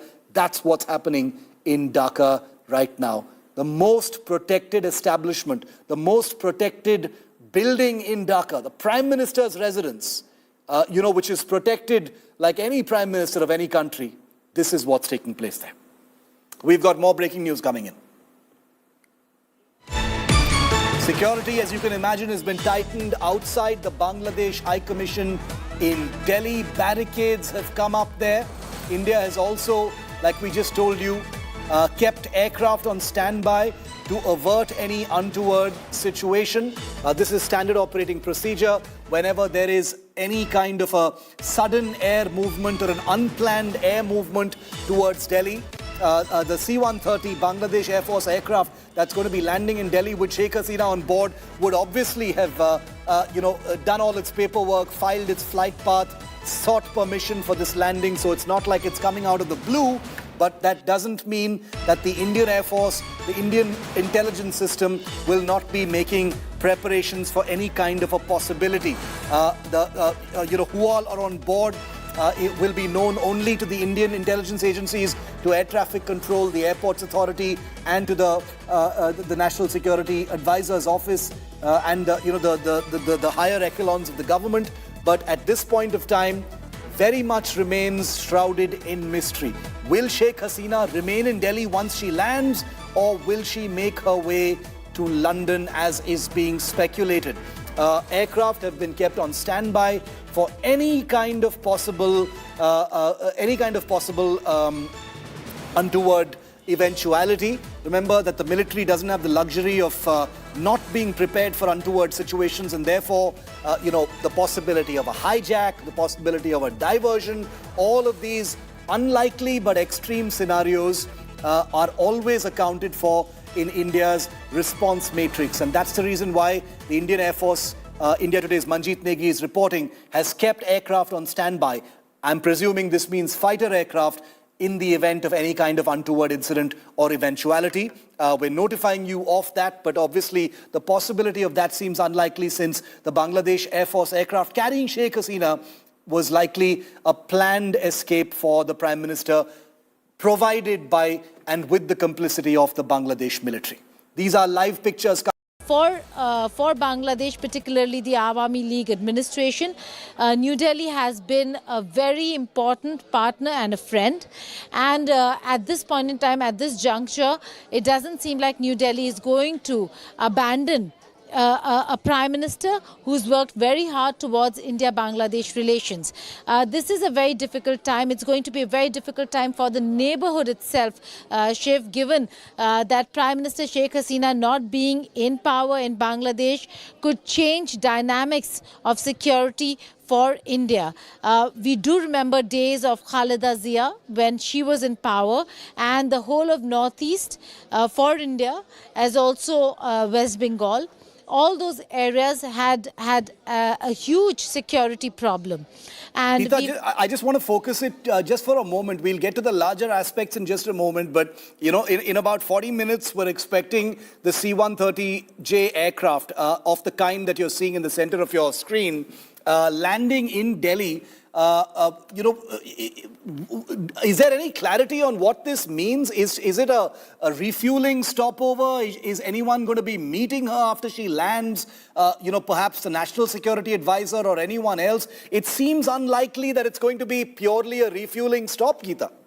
Well, if it were a refueling stop, it would have been, they could have flown further down and then stopped over for refueling. This certainly seems like a very political decision to have taken to stop over in Delhi, if that is the case. And if she stops over, yes, there is going to be refueling. But more than that, there is going to be discussion that will take place between Sheikh Hasina, Sheikh Rehana, and the security, high-level security, and government officials on the Indian side.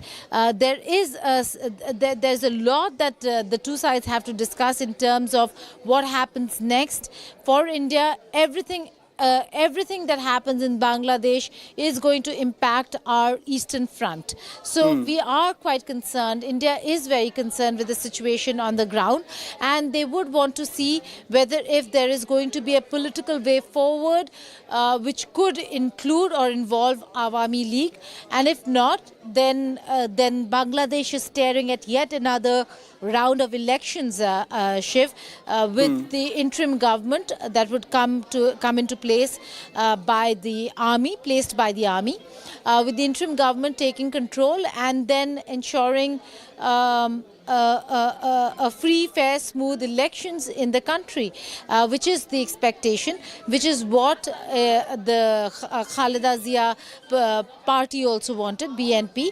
They wanted what the process has always been in Bangladesh and in Pakistan as well, that once a term ends, that there should be an interim government in place for the conduct of the next elections.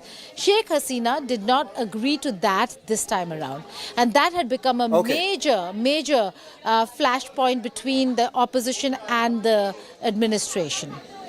Stay with me, Geeta. Harsh Shringla, former Foreign Secretary, has just spoken on this. Let's just listen into what he said. You know, there are underlying factors behind the demonstrations. On the face of it, it has been the quota issue that the students have put forward. But there are underlying economic factors. You know, COVID-19 has hit the Bangladesh economy very hard. In addition to that, the Ukraine conflict has resulted in spiking the prices of essential commodities, from fuel to food to fertilizers, and Bangladesh imports all these items. They've had a very, very difficult balance of payments situation. Inflation has gone up, by 17 to 20%. So all of this is essentially now coming to a situation where, people, especially younger people, are expressing their frustration on the streets. The opposition BNP, or is the Jamaat-e-Islami, which is the radical, pro-Pakistan Islamist grouping that is very active on the streets. They have joined the protests, and they have actually brought in that violence into the protests.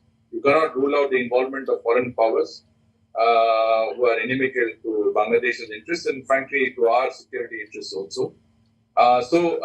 Definitely, you cannot rule out the fact that certain interests have been fishing in troubled waters.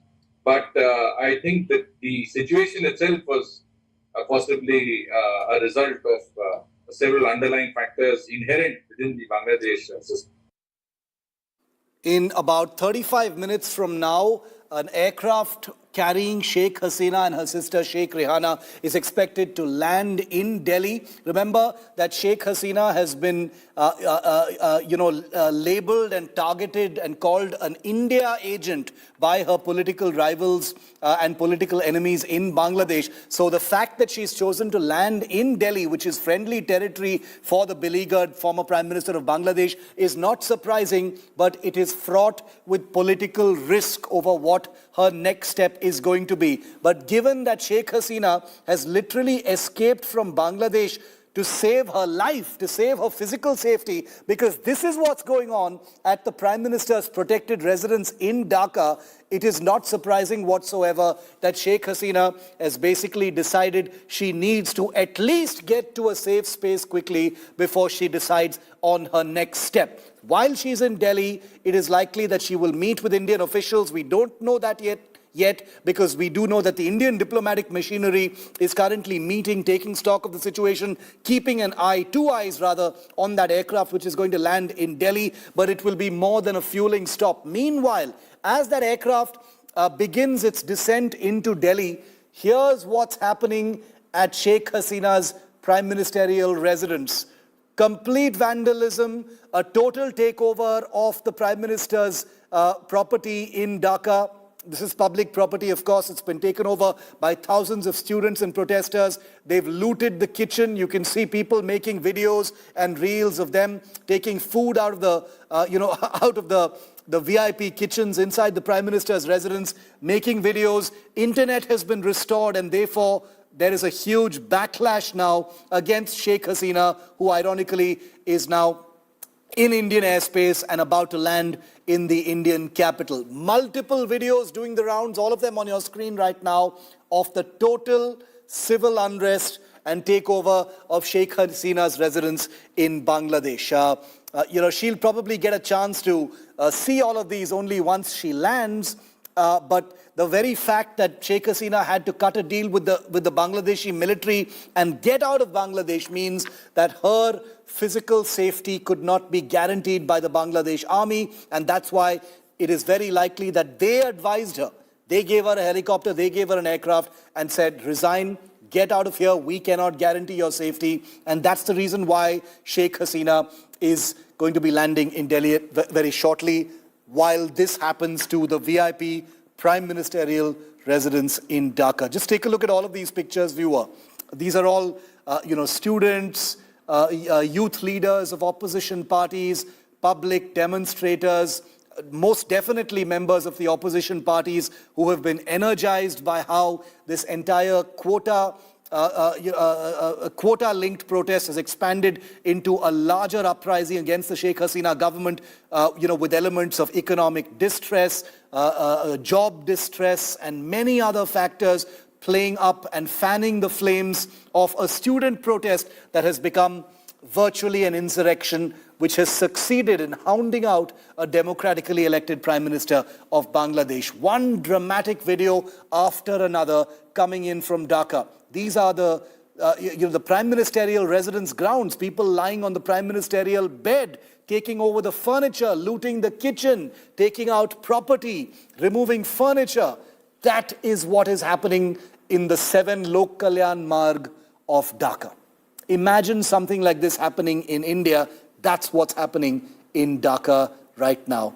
The most protected establishment, the most protected building in Dhaka, the Prime Minister's residence, which is protected like any Prime Minister of any country. This is what's taking place there. We've got more breaking news coming in. Security, as you can imagine, has been tightened outside the Bangladesh High Commission in Delhi. Barricades have come up there. India has also, like we just told you, kept aircraft on standby to avert any untoward situation. This is standard operating procedure. Whenever there is any kind of a sudden air movement or an unplanned air movement towards Delhi, the C-130 Bangladesh Air Force aircraft that's going to be landing in Delhi with Sheikh Hasina on board would obviously have, done all its paperwork, filed its flight path, sought permission for this landing. So it's not like it's coming out of the blue. but that doesn't mean that the Indian Air Force, the Indian intelligence system will not be making preparations for any kind of a possibility.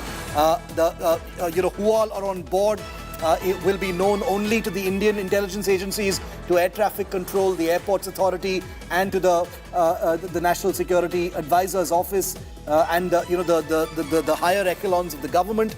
But at this point of time, very much remains shrouded in mystery. Will Sheikh Hasina remain in Delhi once she lands, or will she make her way to London as is being speculated? Aircraft have been kept on standby for any kind of possible untoward eventuality. Remember that the military doesn't have the luxury of not being prepared for untoward situations, and therefore, the possibility of a hijack, the possibility of a diversion, all of these unlikely but extreme scenarios are always accounted for in India's response matrix. And that's the reason why the Indian Air Force, India Today's Manjeet Negi is reporting, has kept aircraft on standby. I'm presuming this means fighter aircraft in the event of any kind of untoward incident or eventuality.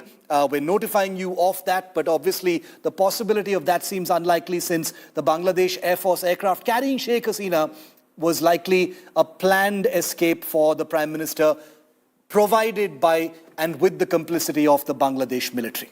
These are live pictures coming in from the streets of Dhaka.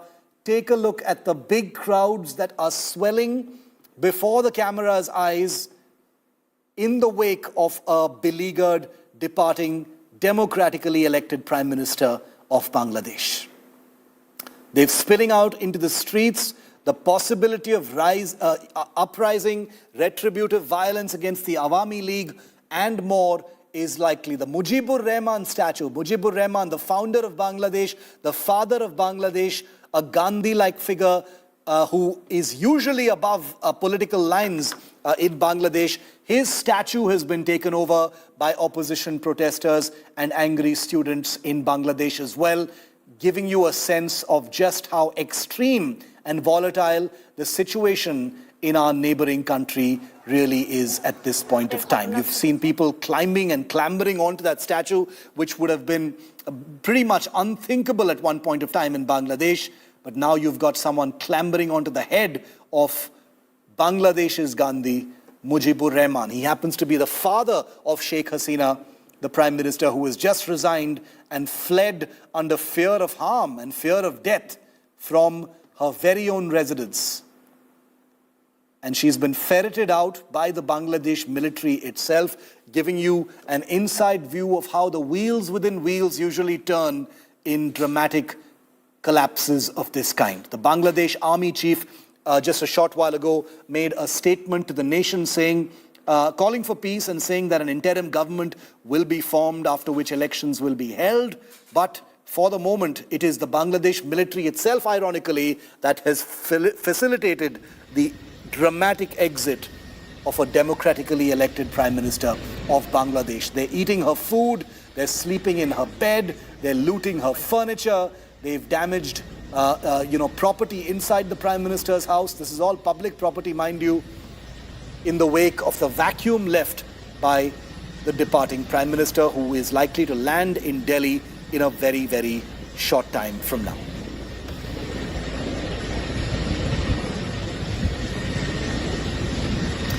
I want to put the sound up on some of those pictures coming in from inside the Bangladesh Prime Minister's official residence. Let's just circle through some of those pictures for a moment, get some sound up, see what those students and protesters are saying.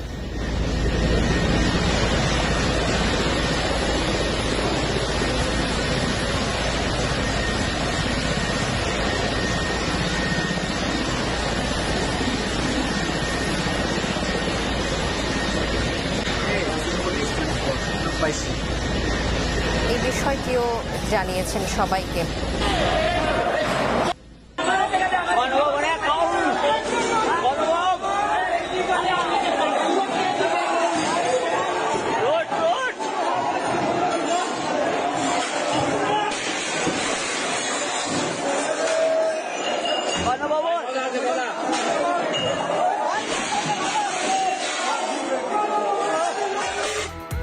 Here's a look at all the very latest that's happening right now. Very quick recap of what's happening. Sheikh Hasina, the Prime Minister of Bangladesh, has resigned as PM of Bangladesh and was seen boarding an army helicopter from Dhaka to go to a safe location. Sources say that she first flew to the Kurmil Tola area in Bangladesh in a chopper and then boarded a C-130 aircraft which is likely to land in Delhi very shortly. She has fled Dhaka, that's for certain. The army chief of Bangladesh is meeting all political parties, including the Jamaat, in Dhaka, and an interim government will be formed by the army very shortly. Protesters have flooded the streets of Dhaka in takes office as Prime Minister now will have to be a member of the parliament, a sitting member of the parliament. The fact that the Awami League was not included in the dialogue with the army chief shows that none from the Awami League will be made Prime Minister. It will have to be somebody else. Now, the name that from Jatiya Party, two representatives were there. One of them is co-chair, Barrister Anisurisa Mahmood, kind of well-respected person, has been in member of parliament for a very, very long time, when his party was also in coalition with the Awami League, but then this time his party fought independently. I would not be surprised if he is made interim Prime Minister. Now, why I'm using the word interim, because that is the word the army chief used repeatedly. Correct. You know, interim. So, which means that this will be a short-lived parliament, and then whoever becomes the Prime Minister will then ask the president to dissolve the parliament and call a fresh election. Mr. Chaudhary, the army chief goes according. Apologies for interrupting you, sir. The army chief did call for, peace and, restraint by the protesters. Do you see that happening, sir, or do you see the crowds actually sort of escalating violence now, possible targeted attacks, etc.? We do not know. I guess because the leadership, the civil society leadership was very much an integral part of the discussions and dialogue, should be an assurance that the students or most of the protesters will heed the call, and that the call was made not by the army chief alone. He said that Dr. Asif Nazrul, who's quite well respected in the society, will be has sent a message to the protesters to restrain themselves, to restore calm and order on the streets, and wait for the new government to take place. It is treading an uncertain path right now, undoubtedly. I mean, whatever interim government is formed, how much will the protesters agree to that? Will they demand an immediate election, not 3 months, but within a month, and change of the election commission? I mean, nobody has faith in the current election commission. There's a lot of changes has to be. First, the election commission has to be changed. New election schedule has to be announced. BNP is a registered party, so they'll be allowed to contest the election. And given the anti-incumbency sentiment in the country, the BNP is very likely to win that election comfortably. What role the Jamaat? Sorry, go ahead. Mr. Chaudhary, one of the aspects that has been up for a lot of commentary and speculation of the last few weeks, and I wanted to get your view on that, has been international interference. Many people have been talking about the United States. Many people have been talking about the CIA. Many people have been talking about, European pulls and pressures. What kind of role do you think, international factors played in what was taking place? Do you think there were factors stirring up the violence and stirring up the tensions in Bangladesh, sir? If there was any foreign hand behind this, I think it will be really undermining the anger of the public. To speculate on that. I think there's a genuine anger among the people in the country. Corruption, poor governance, total absence of accountability. I mean, the public, the rickshawala, I'm sure, I don't think the Americans or the Europeans would reach out to a rickshawala. Why are the rickshawallas screaming against the government? They have been screaming for some time. So this is very much a generic thing within the country, and maybe some in the West are welcoming it. Now, the big question is how will India look at or handle the evolving situation? There's a lot of pent-up anger also that the flawed election that were taking place did happen because India facilitating it in one form or the other. I was in Delhi recently and I did talk to my friends, Indian diplomats and all that who have served in Bangladesh or known Bangladesh well, that this is a public feeling that India enabled repeated unfair and non-participatory and illegitimate elections.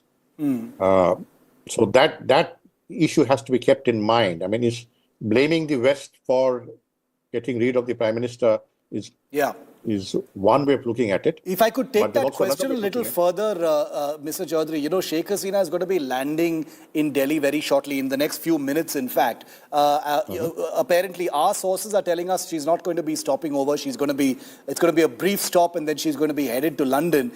You know, during these protests and even before these protests, she's been very regularly targeted and painted as an, you know, quote unquote, India agent. You know, taking off from what you've been saying. For India, which is currently looking at this unfolding situation, what would you say are going to be the big red flags? Because with every conflict, with every kind of crisis of this kind, it's also a diplomatic opportunity to correct certain wrongs. Do you think there are certain priorities India should bear in mind at this time? Absolutely. You see, my advantage vis-a-vis Bangladesh and India relations is that I am a great advocate of having healthy relations with India. Historically, we are connected. Geographically, we are connected. But the fact remains that, you know, public sentiment is that India enabled flawed elections. You know what happened in Maldives. You know what could happen in Sri Lanka. We don't know, is up for speculation. So I'm sure the Indian government has a level of maturity to, you know, touch base with the people, not with one particular government or one particular party. You know, there was an Indian news portal which said always the Indians said there is no alternative to Sheikh Hasina. Why is there an alternative?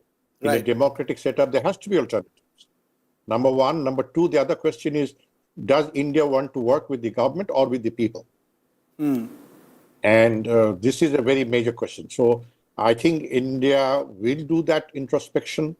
And what you told me just now, that it will be a very brief stopover in Delhi and then she'll catch the first possible flight out to somewhere in Europe, perhaps to the UK, also shows that India is careful that not to be seen to be giving her long-term protection in Delhi. Okay. And that she goes to a third country. Very much appreciate. So I understand your point, sir. Very, very true. Shamsher Mobin Chaudhary learned a lot, and thank you very much for providing an illumination on a story in motion. It's a difficult one. We'll have to see where things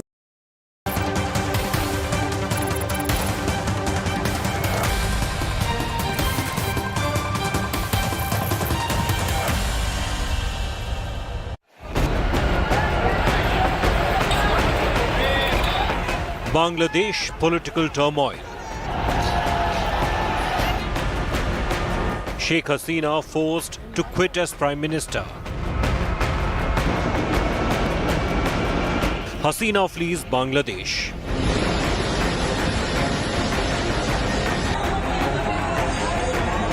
Thousands storm Hasina's home.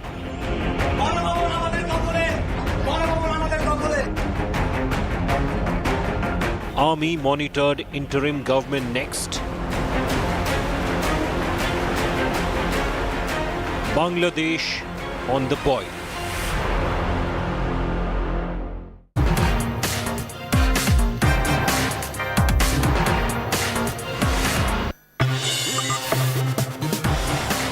Bangladesh is on the boil. Sheikh Hasina, the beleaguered Prime Minister of Bangladesh, has resigned She is about to land in Delhi in the next few minutes after having been forced to flee from her country. It's a big implosion in India's neighbor to the east. What's going to happen in Bangladesh? What's going to happen when Sheikh Hasina lands in Delhi in the next few minutes? And what does the road ahead between India and Bangladesh actually look like? I'm Shiv. Thanks for being into this special edition of 5 Live. These are the headlines first. Bangladesh on the boil. Sheikh Hasina quits as Prime Minister, flees Dhaka, landing in Delhi very, very shortly and then heading to London later. India keeping a very close eye. Live coverage non-stop here on India Today. Protesters lay siege to the Bangladesh Prime Minister's residence. This is the reason why she needed to get out of Bangladesh. Looting and rioting breaks out. Bangladesh army says it will form an interim government shortly. Meanwhile, big reforms on the Waqf Act. A centre is set to overhaul the law to limit the Waqf board's powers. Waqf may lose power to claim any land and may have women as members if this bill goes through. Ayodhya gang rape shocker. Minor girl allegedly gang raped by Samajwadi Party Neta and accomplice. Akhilesh Yadav cries foul. BJP delegation visits the victim's family. Big setback for Aam Aadmi Party in Delhi. Top court says Delhi Lieutenant Governor can appoint MCD aldermen. Says the LG need not act as per the state government's advice.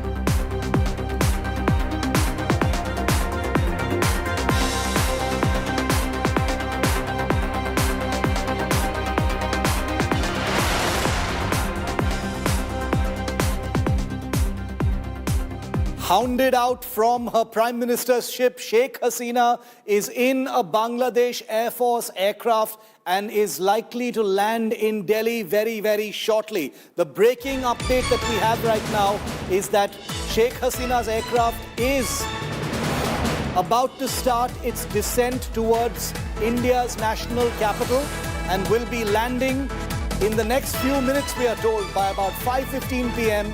at Delhi's Palam Airport. The VIP airport is where the aircraft will be landing. Those are file pictures of a Bangladesh Air Force C-130 Hercules aircraft. It's an American aircraft operated by Bangladesh and carrying Sheikh Hasina, who's been hounded out as Prime Minister of that country. She's likely to land very shortly in Delhi, and after a very brief stopover, which may last less than an hour, she will be heading to London. India is, of course, keeping a very close eye on what's happening in Dhaka, as well as this aircraft that is all set to land in India's capital. The Indian Air Force has kept aircraft on standby, as is standard operating procedure for today's dramatic developments from India's eastern neighbor. Gaurav Sawant is live with me for more on this. Gaurav, unfolding situation likely to shift the focus now to Delhi Airport, where a Bangladesh Air Force C-130 Hercules aircraft carrying the hounded out Prime Minister of Bangladesh will be landing very, very shortly. All preparations on the ground ready now, Gaurav. Shiv, you're absolutely right. So the aircraft is already in descent mode. It's currently flying at an altitude of close to 24,000 feet is what we are being told. Now, when you look at this, it took off from Bangladesh, flew over Bengal, then Jharkhand, then Bihar, and then Uttar Pradesh. So it's currently flying somewhere over Uttar Pradesh, and very soon, it's descending. So very soon, it would land at the Indira Gandhi International Airport in the national capital. It is a Lockheed C-130J Hercules aircraft with a registration of S3AGH. Country of registration is Bangladesh, and the aircraft is AJAX1431. Now, it is believed that this is the aircraft that's carrying Bangladesh's ousted Prime Minister Sheikh Hasina and members of her family and some of her political entourage as it fled Bangladesh moments before a mob descended on her official residence, the Gan Bhavan in Dhaka. So she managed to escape. She's landing in Delhi. But you know what India's policy is, Shiv, and what we are being told, that she will spend some time in the national capital and then flies out to Europe. One information is that she goes to London. There's another bit of information that seems to indicate that she may choose Finland. So either London or Finland, two likely destinations where she could be headed, given India's foreign policy being very clear that India would deal with whoever is in power in whichever country in the neighborhood, and it is for the people of that country to decide who they choose to put in power. India would deal with every leader in the neighborhood. Of course, Sheikh Hasina, a very dear personal friend of India and her party, and India has had excellent interaction with Sheikh Hasina, and Bangladesh and India have had a very great relationship with her in power for over a decade and a half now. But what would this relationship be like now that she's ousted, an interim government comes in place, and who comes in next? Many questions, Shiv, that we'll have to wait for answers to. Stay with me, Gaurav. Rapidly unfolding story. It's a story in motion. Literally, that aircraft will be landing in a very short while in Delhi. I want to quickly recap for our viewers joining our coverage right now of this big breaking international story, the top developments that we're looking at on the implosion and the Bangladesh crisis. Sheikh Hasina has resigned as Prime Minister of Bangladesh. She was seen boarding an army helicopter from Dhaka to go to a safe location. She first flew to the India-Bangladesh border to a place called Kurmil Tola in that chopper, and then boarded the aircraft in which she currently is in. She will be landing in Delhi shortly. Bangladesh Army has said that an interim government will be in place. Sources say that the Bangladesh Army chief is meeting all political parties, including the Jamaat in Dhaka, but not significantly the Awami League of Sheikh Hasina, which will have no place in the next government. Celebrations are erupting after Sheikh Hasina's resignation, with protesters taking to the streets of Dhaka, vandalizing her father Mujibur Rahman's statue as well, becoming one of the very, very notable images of a day of violence.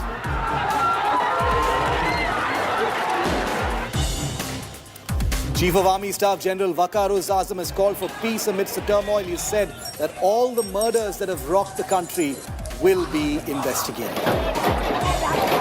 Angry protesters are continuing to storm Sheikh Hasina's Dhaka residence and was seen taking a stroll in the garden, going on boat rides, taking pictures, sleeping in one of the beds in the bedroom. It's total turmoil and a total civil unrest at the VIP residence. All wrong, yeah.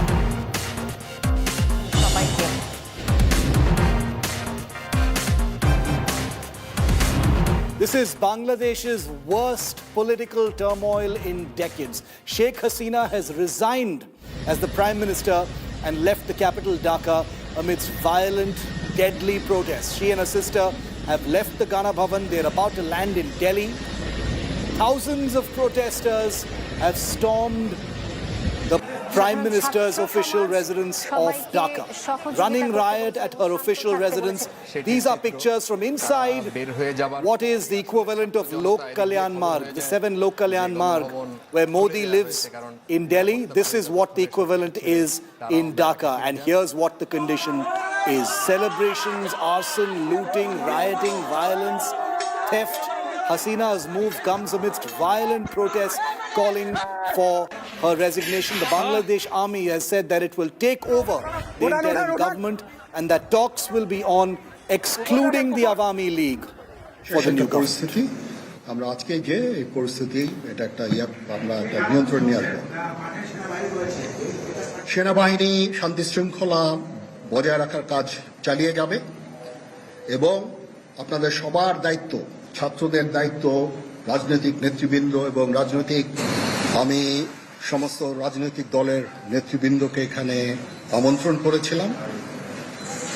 ওনারা এখানে এসেছেন। আমরা একটা সুন্দর আলোচনা করেছি। সেখানে আমরা সিদ্ধান্ত নিয়েছি যে একটা ইন্টারিম গভর্নমেন্ট আমরা ফর্ম করব এবং ইন্টারিম গভর্নমেন্টের মাধ্যমে এদেশের সমস্ত কার্যকলাপ চলবে। আমরা এখন মহামান্য রাষ্ট্রপতির কাছে যাব, যে এই ইন্টারিম গভর্নমেন্ট ফর্মের ব্যাপারে ওনার সাথে আলাপ আলোচনা করে আমরা একটা ইন্টারিম গভর্নমেন্ট ফর্ম করে দেশ পরিচালনা করব। আমি আপনাদের কথা দিচ্ছি, সমস্ত হত্যা, সমস্ত অন্যায়ের বিচার আমরা করব। আপনারা সেনাবাহিনীর প্রতি আস্থা রাখেন, সশস্ত্র বাহিনীর প্রতি আস্থা রাখেন। আমি সমস্ত দায়িত্ব নিচ্ছি, আপনাদের জানমাল, এবং আপনাদেরকে আমি কথা দিচ্ছি যে আপনারা আশাহত হবেন না। And specifically on the violence, the rioting and the vandalism that has taken over the Prime Minister's residence in Dhaka, the most VIP location in Dhaka.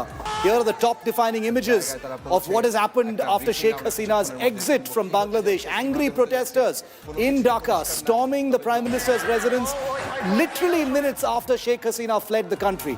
The mob has vandalized many parts of the residence and was seen going room to room, stealing items, utensils, etc. The mob has looted the Prime Minister's belongings. A woman was seen carrying bundles of saris from the house. A man was also seen laying on the ex-Prime Minister's bed, showing a victory sign.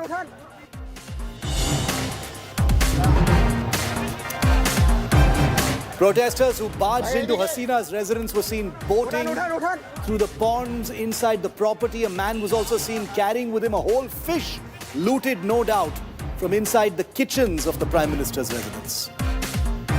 A huge mob also vandalized the dining hall inside the Prime Minister's residence. A man recorded a video of himself stuffing his face with chicken biryani along with other protesters.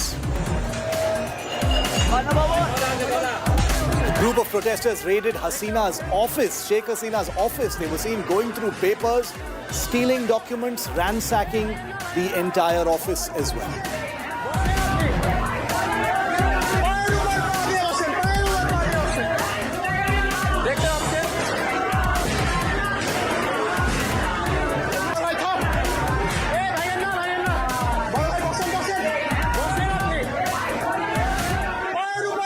Remember that Sheikh Hasina's aircraft, that C-130J, will be landing in Delhi in just a few minutes from now. So we're going to be standing by with our reporters outside the airport to get you those live pictures in just a bit. While we wait for that, I want to bring in India Today's Indrajit Kundu as well, who's tracking this unfolding story from Kolkata. Indrajit, now it's clear that Sheikh Hasina will be landing in Delhi. Earlier, there had been speculation that she might be landing, in Kolkata or even possibly in Agartala, in Tripura, but she will be landing in Delhi. But the pictures unfolding in Dhaka are disturbing to say the least. A total civil meltdown and a total takeover of Sheikh Hasina's prime ministerial residence in Dhaka at this point, Indrajit. Well, Shiv, unprecedented images emerging out of Dhaka. All of us who are here across the border in West Bengal and have been following the politics of Bangladesh, this is something which is clearly unbelievable, unprecedented visuals, unprecedented scenes. We have been talking to a lot of people over the phone in Bangladesh right now. The situation is very, very chaotic. Bangladesh, in a sense, has now plunged into chaos. There is no governance. Nobody knows who is in charge. The army, of course, the army chief came out and appealed for peace. The army is on the streets of Dhaka, but an interim government will have to be formed. The army chief has announced that. Till such time that is formed, this time gap between the formation and the announcement of an interim government, whoever that may be, and the army chief's press conference, a lot of chaos is unfolding. We are continuously getting reports of arson, of museum, of being put into fire. There is a retribution. There has been this sense that the opposition space was completely, shunted out. So those opposition workers, especially from BNP, Tariq Rahman, yes, Khaleda Zia's eldest son, who is a opposition politician in exile, he is the head of BNP right now. He has just posted on social media handle X. The Jamaat-e-Islami and the Islami Chhatro Shibir, which has been banned last week, their operators are out on the streets. There is a sense of retribution. There is a sense of fear amongst, Awami League. Awami League activists at this point in time. So the army will have to clearly put things in order. And you heard the army chief say that, given the situation on the ground, he has appealed to the people to not take law into their own hands. But what we have seen, that image, that iconic image, it's going to be there forever. Sheikh Mujibur Rahman, the founder of Bangladesh, the father of Bangladesh, his image being vandalized by some people who were among the protesters. Many are asking the question on social media right now, are these the students who are actually leading this protest? Because it was about the quota movement. But the Bangladesh administration, the Awami League government have been continuously stating that the protests have been hijacked by other The interesting part is, Indro, stay with me, I'll bring Gaurav also in. The army chief of Bangladesh, actually sent out a message saying he appeals for peace, he appeals for calm. It doesn't look like his words are being accepted by the mobs, because the crowds are actually increasing on the streets of Dhaka. The home of the Prime Minister of Bangladesh, has been ransacked practically, on camera. People are actually filming this kind of civil unrest at the Prime Minister's residence in Dhaka. It doesn't look like the violence is going to ebb for the next few days, Gaurav. There's a real security situation brewing in Dhaka right now. Shiv, you and I have reported this in Sri Lanka. You and I are now reporting this in Bangladesh. And in Bangladesh, it remains a cause for grave concern. In Sri Lanka, ultimately, the army was able to control the situation after President Rajapaksa left the country. But here, even after Prime Minister Sheikh Hasina leaving the country, the situation does remain grim, and the retribution is a cause for grave concern. We are told that already 6 members of a party have been killed.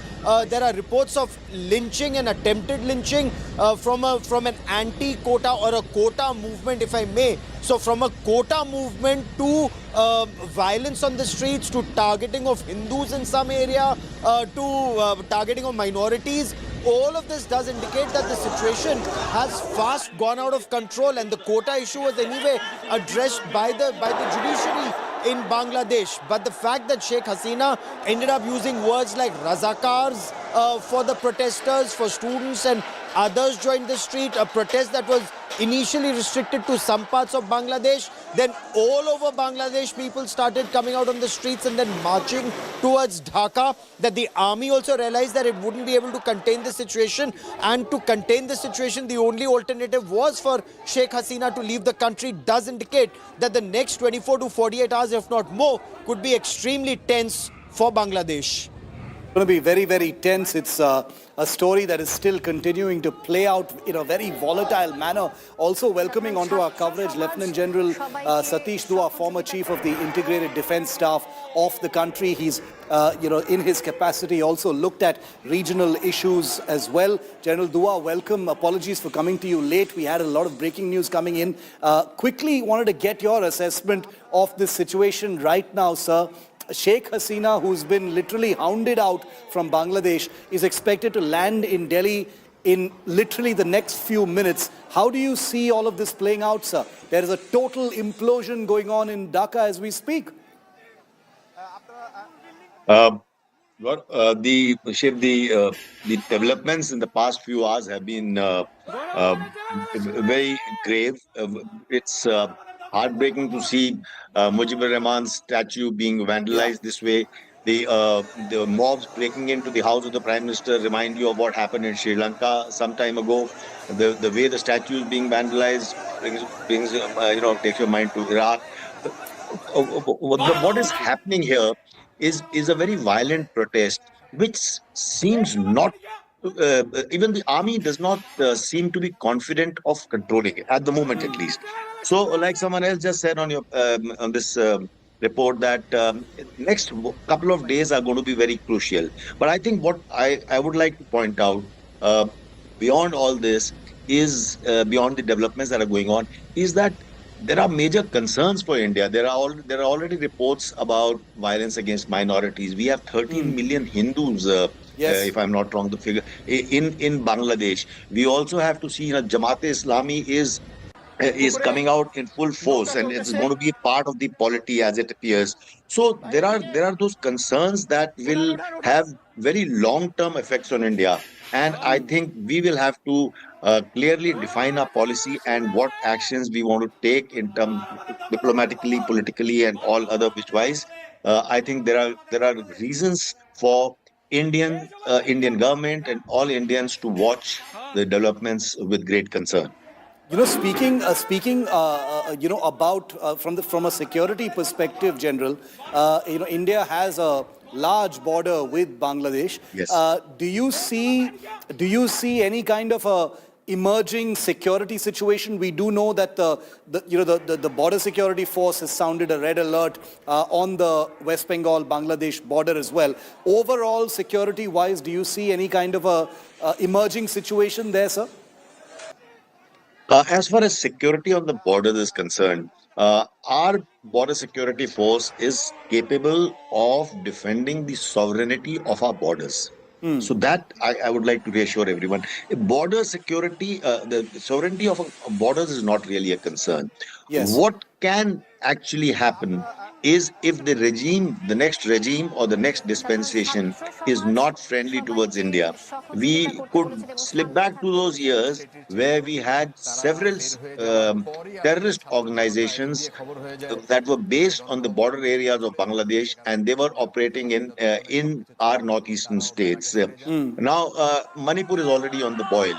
Though I know Manipur does not share a border with the Bangladesh per se, but what I'm trying to say, the northeast by itself, there could be a fillip in the terror groups. So, to sum it up, last sentence, I don't think we have concerns, and I'm sure BSF will beef up the security. I don't think our borders face a threat from Bangladesh as of now. Okay. But the situation with the terrorist groups could see a change. Very, very important point. Northeast at large, terrorists who have taken refuge in those border areas, they could actually get a fillip as a result of this unrest in Bangladesh. Gaurav, picking up on a very important point that General Dua just mentioned, which you'd also picked up on, which is the minority Hindu population in Bangladesh, which has for a long time been persecuted anyway. The formation of a new, probably more radical element sort of government in Bangladesh means that there is a real threat to the minority in Bangladesh at this point of time, and that makes it a direct concern for India. It indeed does, Shiv. In fact, Hindus in Bangladesh have constantly been on target, even when someone as friendly as Sheikh Hasina and someone as strong at that point of time as Sheikh Hasina was in power. But then Hindus were repeatedly targeted. The Jamaat-e-Islami was increasingly spreading its tentacles in areas and targeting Hindus, targeting their places of worship, targeting women. And India had repeatedly raised this with Bangladesh. But now, in case there is a hostile establishment that takes control of Bangladesh, because the meeting that the current army chief, General Waqar Zaman, is having is with all political parties barring the Awami League.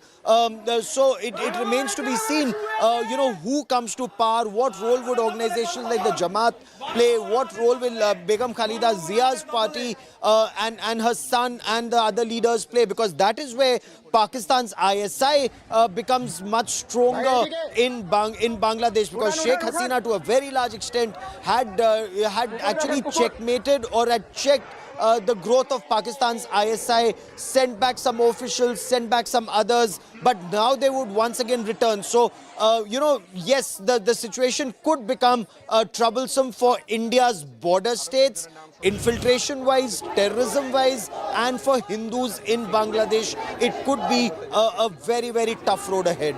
I just want to play out for our viewers, and then I'll get General Dua back in on this. I want to play out what the army chief in Bangladesh said in his address to the nation. I just want to play out a key excerpt of that soundbite where he talks about the formation of an interim government in Bangladesh, which is the immediate next step in a country that is in total crisis mode right now. Listen into what he said.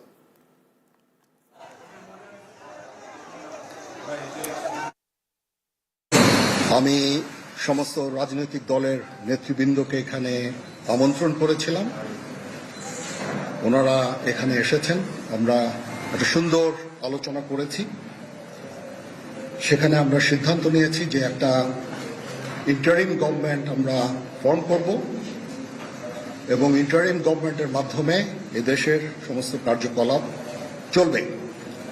আমরা এখন মহামান্য রাষ্ট্রপতির কাছে যাব, যে এই interim government ফর্মের ব্যাপারে ওনার সাথে আলাপ আলোচনা করে আমরা একটা ইন্টারিম গভর্নমেন্ট ফর্ম করে দেশ পরিচালনা করব।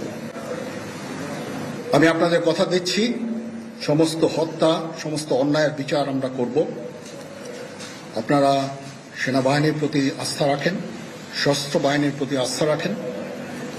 আমি সমস্ত দায়িত্ব নিচ্ছি, আপনাদের জানমাল, এবং আপনাদেরকে আমি কথা দিচ্ছি যে আপনারা আশাহত হবেন না। General Dua, you heard what the Bangladesh Army chief said. He's talking about meeting with the opposition parties, forming, an interim government in Bangladesh. Now, this is a country that is no stranger to martial rule in the past, General Dua. Do you see that continuing now? Do you see that the army is going to play a big role in whatever dispensation comes in next in Bangladesh? One cannot categorically say that army would come to power because the way the situation is, the army is also finding it difficult to control that. I mean, I think the next few hours, in today's day itself, we will know whether army is able to control the situation or not. What happens is that since the army chief is making efforts to, and he's openly announcing it, that other than Awami League, rest all the parties are getting together and they're trying to sit and form an interim government. I would feel that the army chief may not want to assume power at the moment, at least, because this is not the right time to do it. However, just like Pakistan, in Bangladesh, like you started off this question by asking, by saying that army is no stranger to power in Bangladesh. So I think army will remain in a preeminent position, even if it does not form the government right away. And then developments will unfold themselves. Okay, so we'll have to see what an interim government is and where it actually leads. Indrajit Kundu is fronting our coverage from Kolkata. Remember, Kolkata has also been part of our coverage because initially it was speculated that the aircraft carrying Sheikh Hasina might actually land in the state capital of West Bengal. Indro, you're in the state that has a big border with Bangladesh. In Delhi, at the center, there are all kinds of meetings taking place in anticipation of the landing of Sheikh Hasina in Delhi very, very shortly. What's happening with the Mamta government? What are you hearing from within the Bengal government over these developments? Because there will be a fallout there as well. Well, absolutely. Direct fallout of what's happening in Bangladesh. There will be repercussions here in West Bengal, especially across the very porous Indo-Bangladesh border, across West Bengal and other states like Tripura and Meghalaya as well. Especially in West Bengal, the BSF has been put on alert. West Bengal Chief Minister Mamta Banerjee has just given a statement at the State Assembly. She has appealed for calm. She has asked that everybody should exercise restraint, caution. She has asked all political parties, political leaders cutting across the political divide not to post anything, not to say anything that would only give rise to some sort of a communal flare up on this part of the border here in West Bengal. As you just suggested, that there are a lot of repercussions what's happening on the other side in this part of India.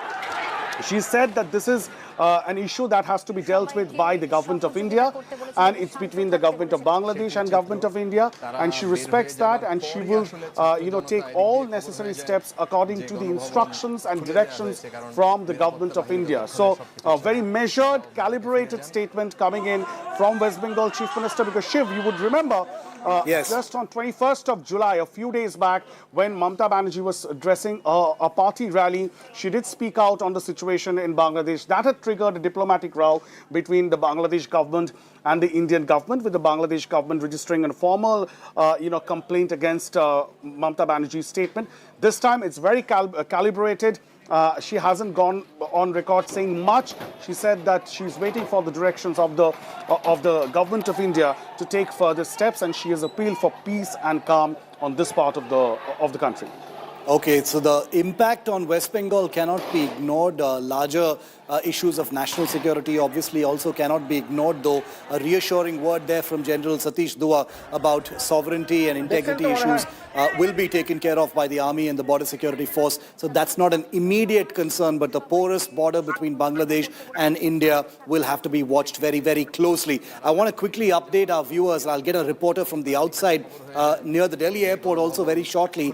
The aircraft carrying Sheikh Hasina will be landing in just a few minutes from now in the national capital. A C-130 aircraft of the Bangladesh Air Force carrying Sheikh Hasina is about to land in the national capital of India. Remember that this takes a great deal of political significance and diplomatic significance, because Sheikh Hasina is not only a friend of India, but has been targeted within Bangladesh as being an India agent. So very interestingly, and I'll put pictures of that aircraft on your screen in just a moment, Sheikh Hasina has decided not to stay on in India. She'll be landing here. It's a refueling stop. We don't know who she will be meeting, but it stands to reason that there must be some kind of interaction on the ground once she lands, and then she will be taking a flight possibly to London, is what we are given to understand at this point of time.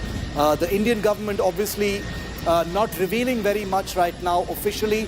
The only thing we can confirm is that the security agencies are all on high alert. Indian aircraft have been kept on standby, for any emergent situation. The Indian diplomatic machinery is also in high gear. Dr. S. Jaishankar, External Affairs Minister, is monitoring all of these developments very, very closely. This is literally playing out in real time. An aircraft carrying the hounded out Prime Minister of India's neighbor Bangladesh is about to land. She was practically chased out of Bangladesh, and she is about to land in the national capital. Well, West Bengal Chief Minister Mamata Banerjee has just spoken out. She's issued a statement on the implosion in Bangladesh and has appealed for peace. She said the government of India will decide on how to approach this issue, and has appealed to leaders of all political parties to refrain from making provocative comments that may disrupt peace in Bengal or the country. Mamata Banerjee has also said some BJP leaders have already commented on it.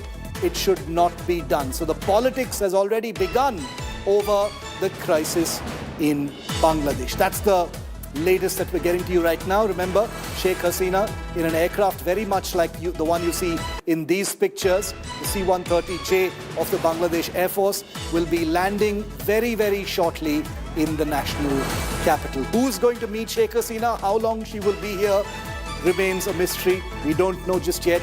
We'll get you those live updates as soon as she touches down in the national capital. Gaurav, any light you can throw on both those questions? How long Sheikh Hasina will be in Delhi, and if she's going to be meeting anyone while she's here? Shiv, not as yet, because there is no official comment coming from either the government or even sources at this point of time are keeping their cards very close to their chest. They will perhaps understand whoever is her interlocutor, because remember, she is a head of state or a former head of government. So when she comes in, there would be an interaction at Delhi's Indira Gandhi International Airport, the Palam technical area, as a military aircraft comes in, and then how long she stays here remains to be seen. But from what bits of information we've been able to pick out is she will not be staying in India for long. Perhaps then catch a connecting flight whenever that is, and move on to Europe.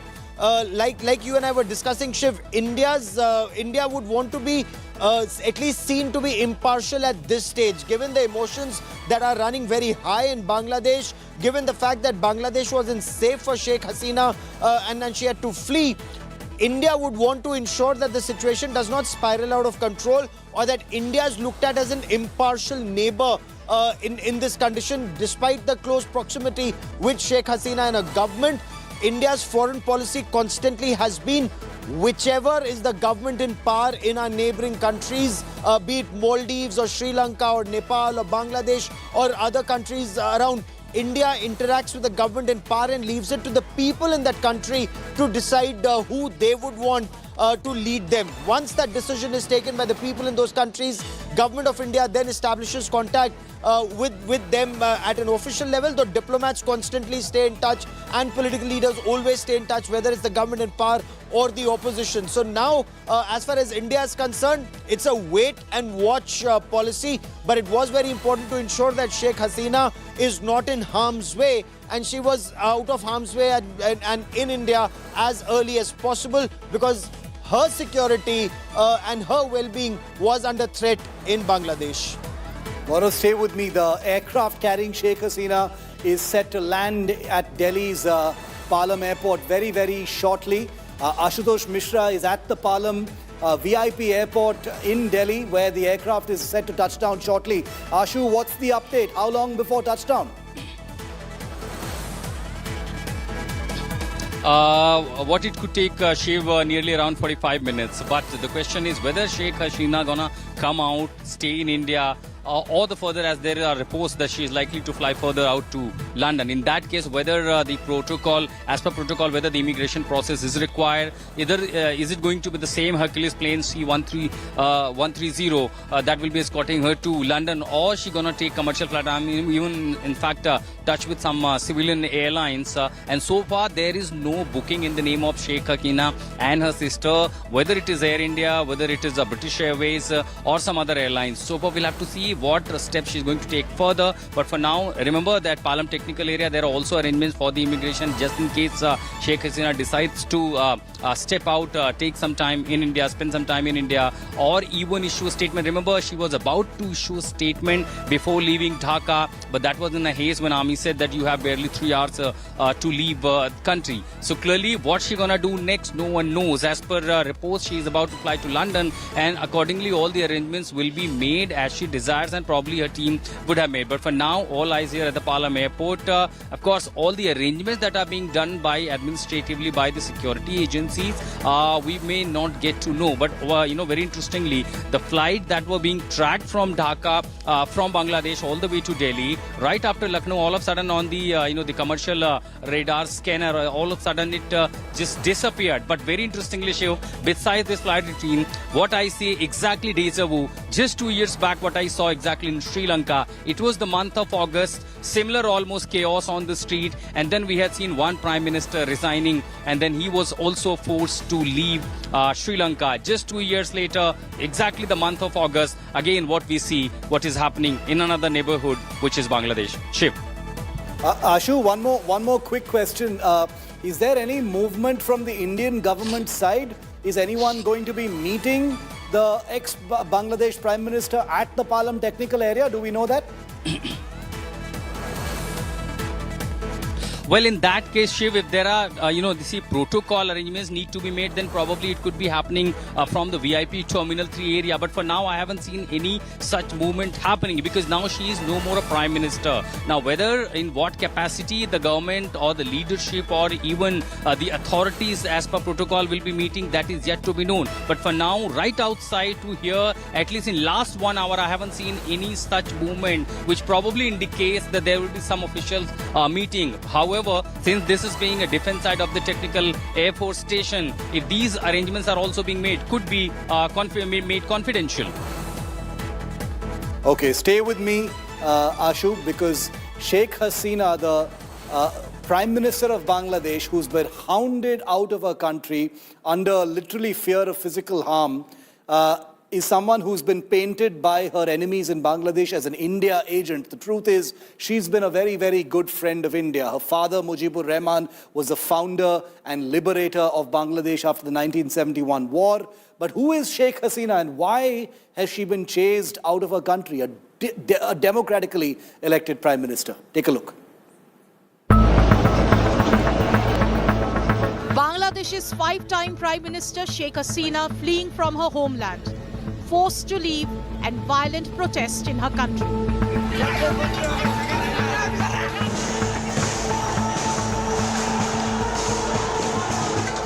Hasina has faced massive protest over the controversial quota system that has snowballed into a Quit Hasina movement. Hasina has now resigned and fled from Dhaka, an abrupt and controversial end to her rule in Bangladesh.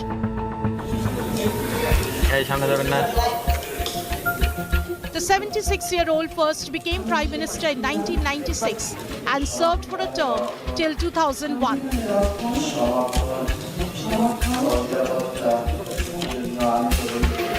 She was re-elected to office in 2009, serving 5 terms overall. Back in 1996, as the Awami League leader, Hasina led a coalition government since they fell 5 seats short of a majority. But after 2001, when she lost the election, she faced turbulent times, even being banned in 2007 from entering Bangladesh amid a state of emergency. She defied the ban and touched down in Dhaka from UK to be immediately arrested. The support for Hasina was enormous by now, and in 2009, she was sworn in again as Prime Minister, ending 2 years of rule by an army-backed interim government. Her third term as Prime Minister was controversial as Hasina was accused of winning a not-so-fair election in 2013. Hasina's party rolled into victory in an election that was boycotted by the main opposition party and was marred by deadly unrest. It was in her third term that Hasina garnered international praise for sheltering Rohingya refugees from Myanmar. We want that they should put more pressure to Myanmar government so that they take them back. In 2019, Prime Minister Hasina returned to power when her Awami League won 288 of the 300 parliamentary seats. But again, an election that faced endless scrutiny for not providing a level playing ground for the opposition. And earlier this year, Hasina returned for her 4th consecutive term, her 5th term overall as Prime Minister of Bangladesh that has now come to an end abruptly. Hasina chose to so far call the protest as motivated, but now has been forced to bow down to their demands.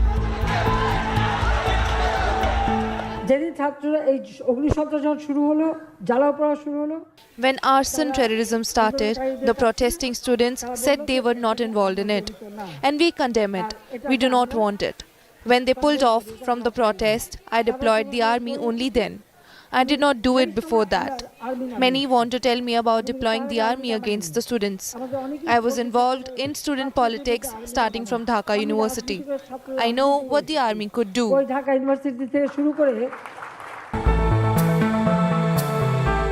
the past 15 years, Hasina has been credited with turning around Bangladesh's economy while winning international praise for sheltering Rohingya Muslims and turning around India-Bangladesh ties.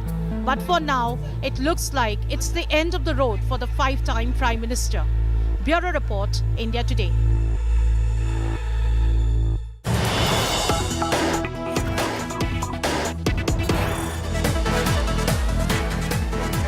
Okay, breaking news coming in. Sheikh Hasina, the outgoing Prime Minister of Bangladesh, has just landed at the Hindon Air Force Station on the outskirts of Delhi. The Hindon Air Force Station is an airbase in Uttar Pradesh in the Ghaziabad suburbs of India's national capital. So this is very close to Delhi. Senior IAF officials have received Sheikh Hasina, who has landed at the Hindon Air Base on Delhi's outskirts in Ghaziabad. Senior Indian Air Force officials have received her. The Hindon Air Base is where the Indian Air Force has squadrons of a C-17 and C-130 aircraft, and it is in a C-130 aircraft that Sheikh Hasina has landed at the Hindon Air Base. We are going to get a visual on this very, very shortly. Gaurav with more. Gaurav, it was expected that she would land in Delhi, but Sheikh Hasina in her C-130, not surprisingly, has landed at the Hindon Air Force Station, which is an Indian Air Force base and she's just been received there by Indian Air Force officials, Gaurav.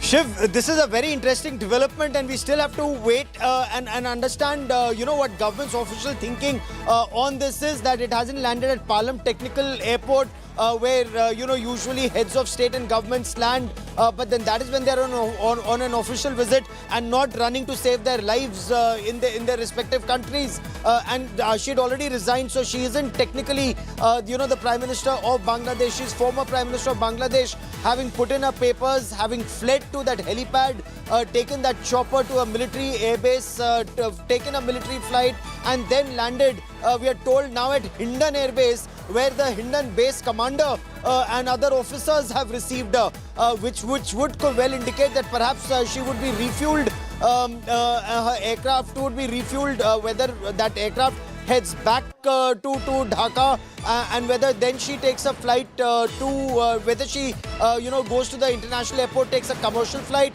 or takes a private jet to another country. Because what sources in the government very categorically told us is that she will not be staying in India. She was fleeing for her life. She was fleeing to safety, where moments after she left her country, there was a mob that entered her residence, and now she's come to India, and it's India's responsibility to give her refuel, help, whatever help required. Then she goes to a final destination. Whether that destination is England or Finland remains to be seen. Whether it's a commercial flight or a private jet, that information not yet in public domain. We should hopefully know shortly from now. But Hindon, as you very rightly pointed out, is an Indian Air Force base which has both the C-17s, long-haul heavy-lift transport aircraft, and the C-130J Hercules aircraft of the Indian Air Force, the tactical transport aircraft of the Indian Air Force, and also aircraft that are used by our special forces. So if that aircraft requires fuel, if that requires any other assistance, perhaps Hindon is the best place for it. But for her, she's not the head of state or government. So she's been given, she would be received by officials, and what happens next, we shall know shortly. But interesting that it's not Palam Technical Area in Delhi, and that it's Hindon Air Base. Excellent context given by Gaurav there, because Sheikh Hasina is no longer the sitting Prime Minister of Bangladesh. She is literally a former Prime Minister who's been chased out of her country, and even though she is a friend of India, she hasn't landed at the expected Delhi VIP Palam Technical Area for foreign dignitaries, but has landed at the Hindon Air Base, which is on the outskirts of Delhi. It technically falls in Uttar Pradesh. Shivani Sharma, our defense correspondent, is live with us as well. She, as you can see, is en route to the Hindon base. What are you hearing from Hindon, Shivani? The base commander and other Air Force officials are said to have received Sheikh Hasina at Hindon. See, Shiv and Gaurav, while Sheikh Hasina has just landed at Hindon Airport, there were already arrangements. That's what the sources have been telling us. See, nothing is official now because of the situation and the diplomatic stand by India. But what we have been told by our sources, that Sheikh Hasina has landed at Hindon Air Base at 5:36 p.m. Her aircraft C-130J Super Hercules was given a priority landing in spite of the traffic at this airbase. And the officials were already present there, the CNC and the other officials of the airbase, the senior officials of the airbase of the Indian Air Force were already present there to see whether everything goes as per plan. But the only thing is, Shiv and Gaurav, that nothing has been confirmed officially due to the nature of this escape that Sheikh Hasina has been given. Because what we have also learned from the sources, that the Bangladesh Air Force's Mi-17 chopper that rescued her, in fact, from her place, and it left her at Indian border, from where she took C-130J. And this C-130J Super Hercules is it has already landed here at Hindon Air Base. We are heading there. We are trying for pictures, if we get lucky to get them pictures, because it's a sensitive route that Sheikh Hasina has taken, and nothing has been confirmed. But the sources have also told us that she will not be staying in India for long. She might take a flight to London. She can go to Finland all depends on how it has been planned by Sheikh Hasina and her journey, and all is there in a likelihood speculation because nothing has been confirmed. But what the sources have told us that Sheikh Hasina has already landed at Hindon, Ghaziabad, and Hindon all the more because it was a safer place. If we talk about Palam, there were some international flights that were already there.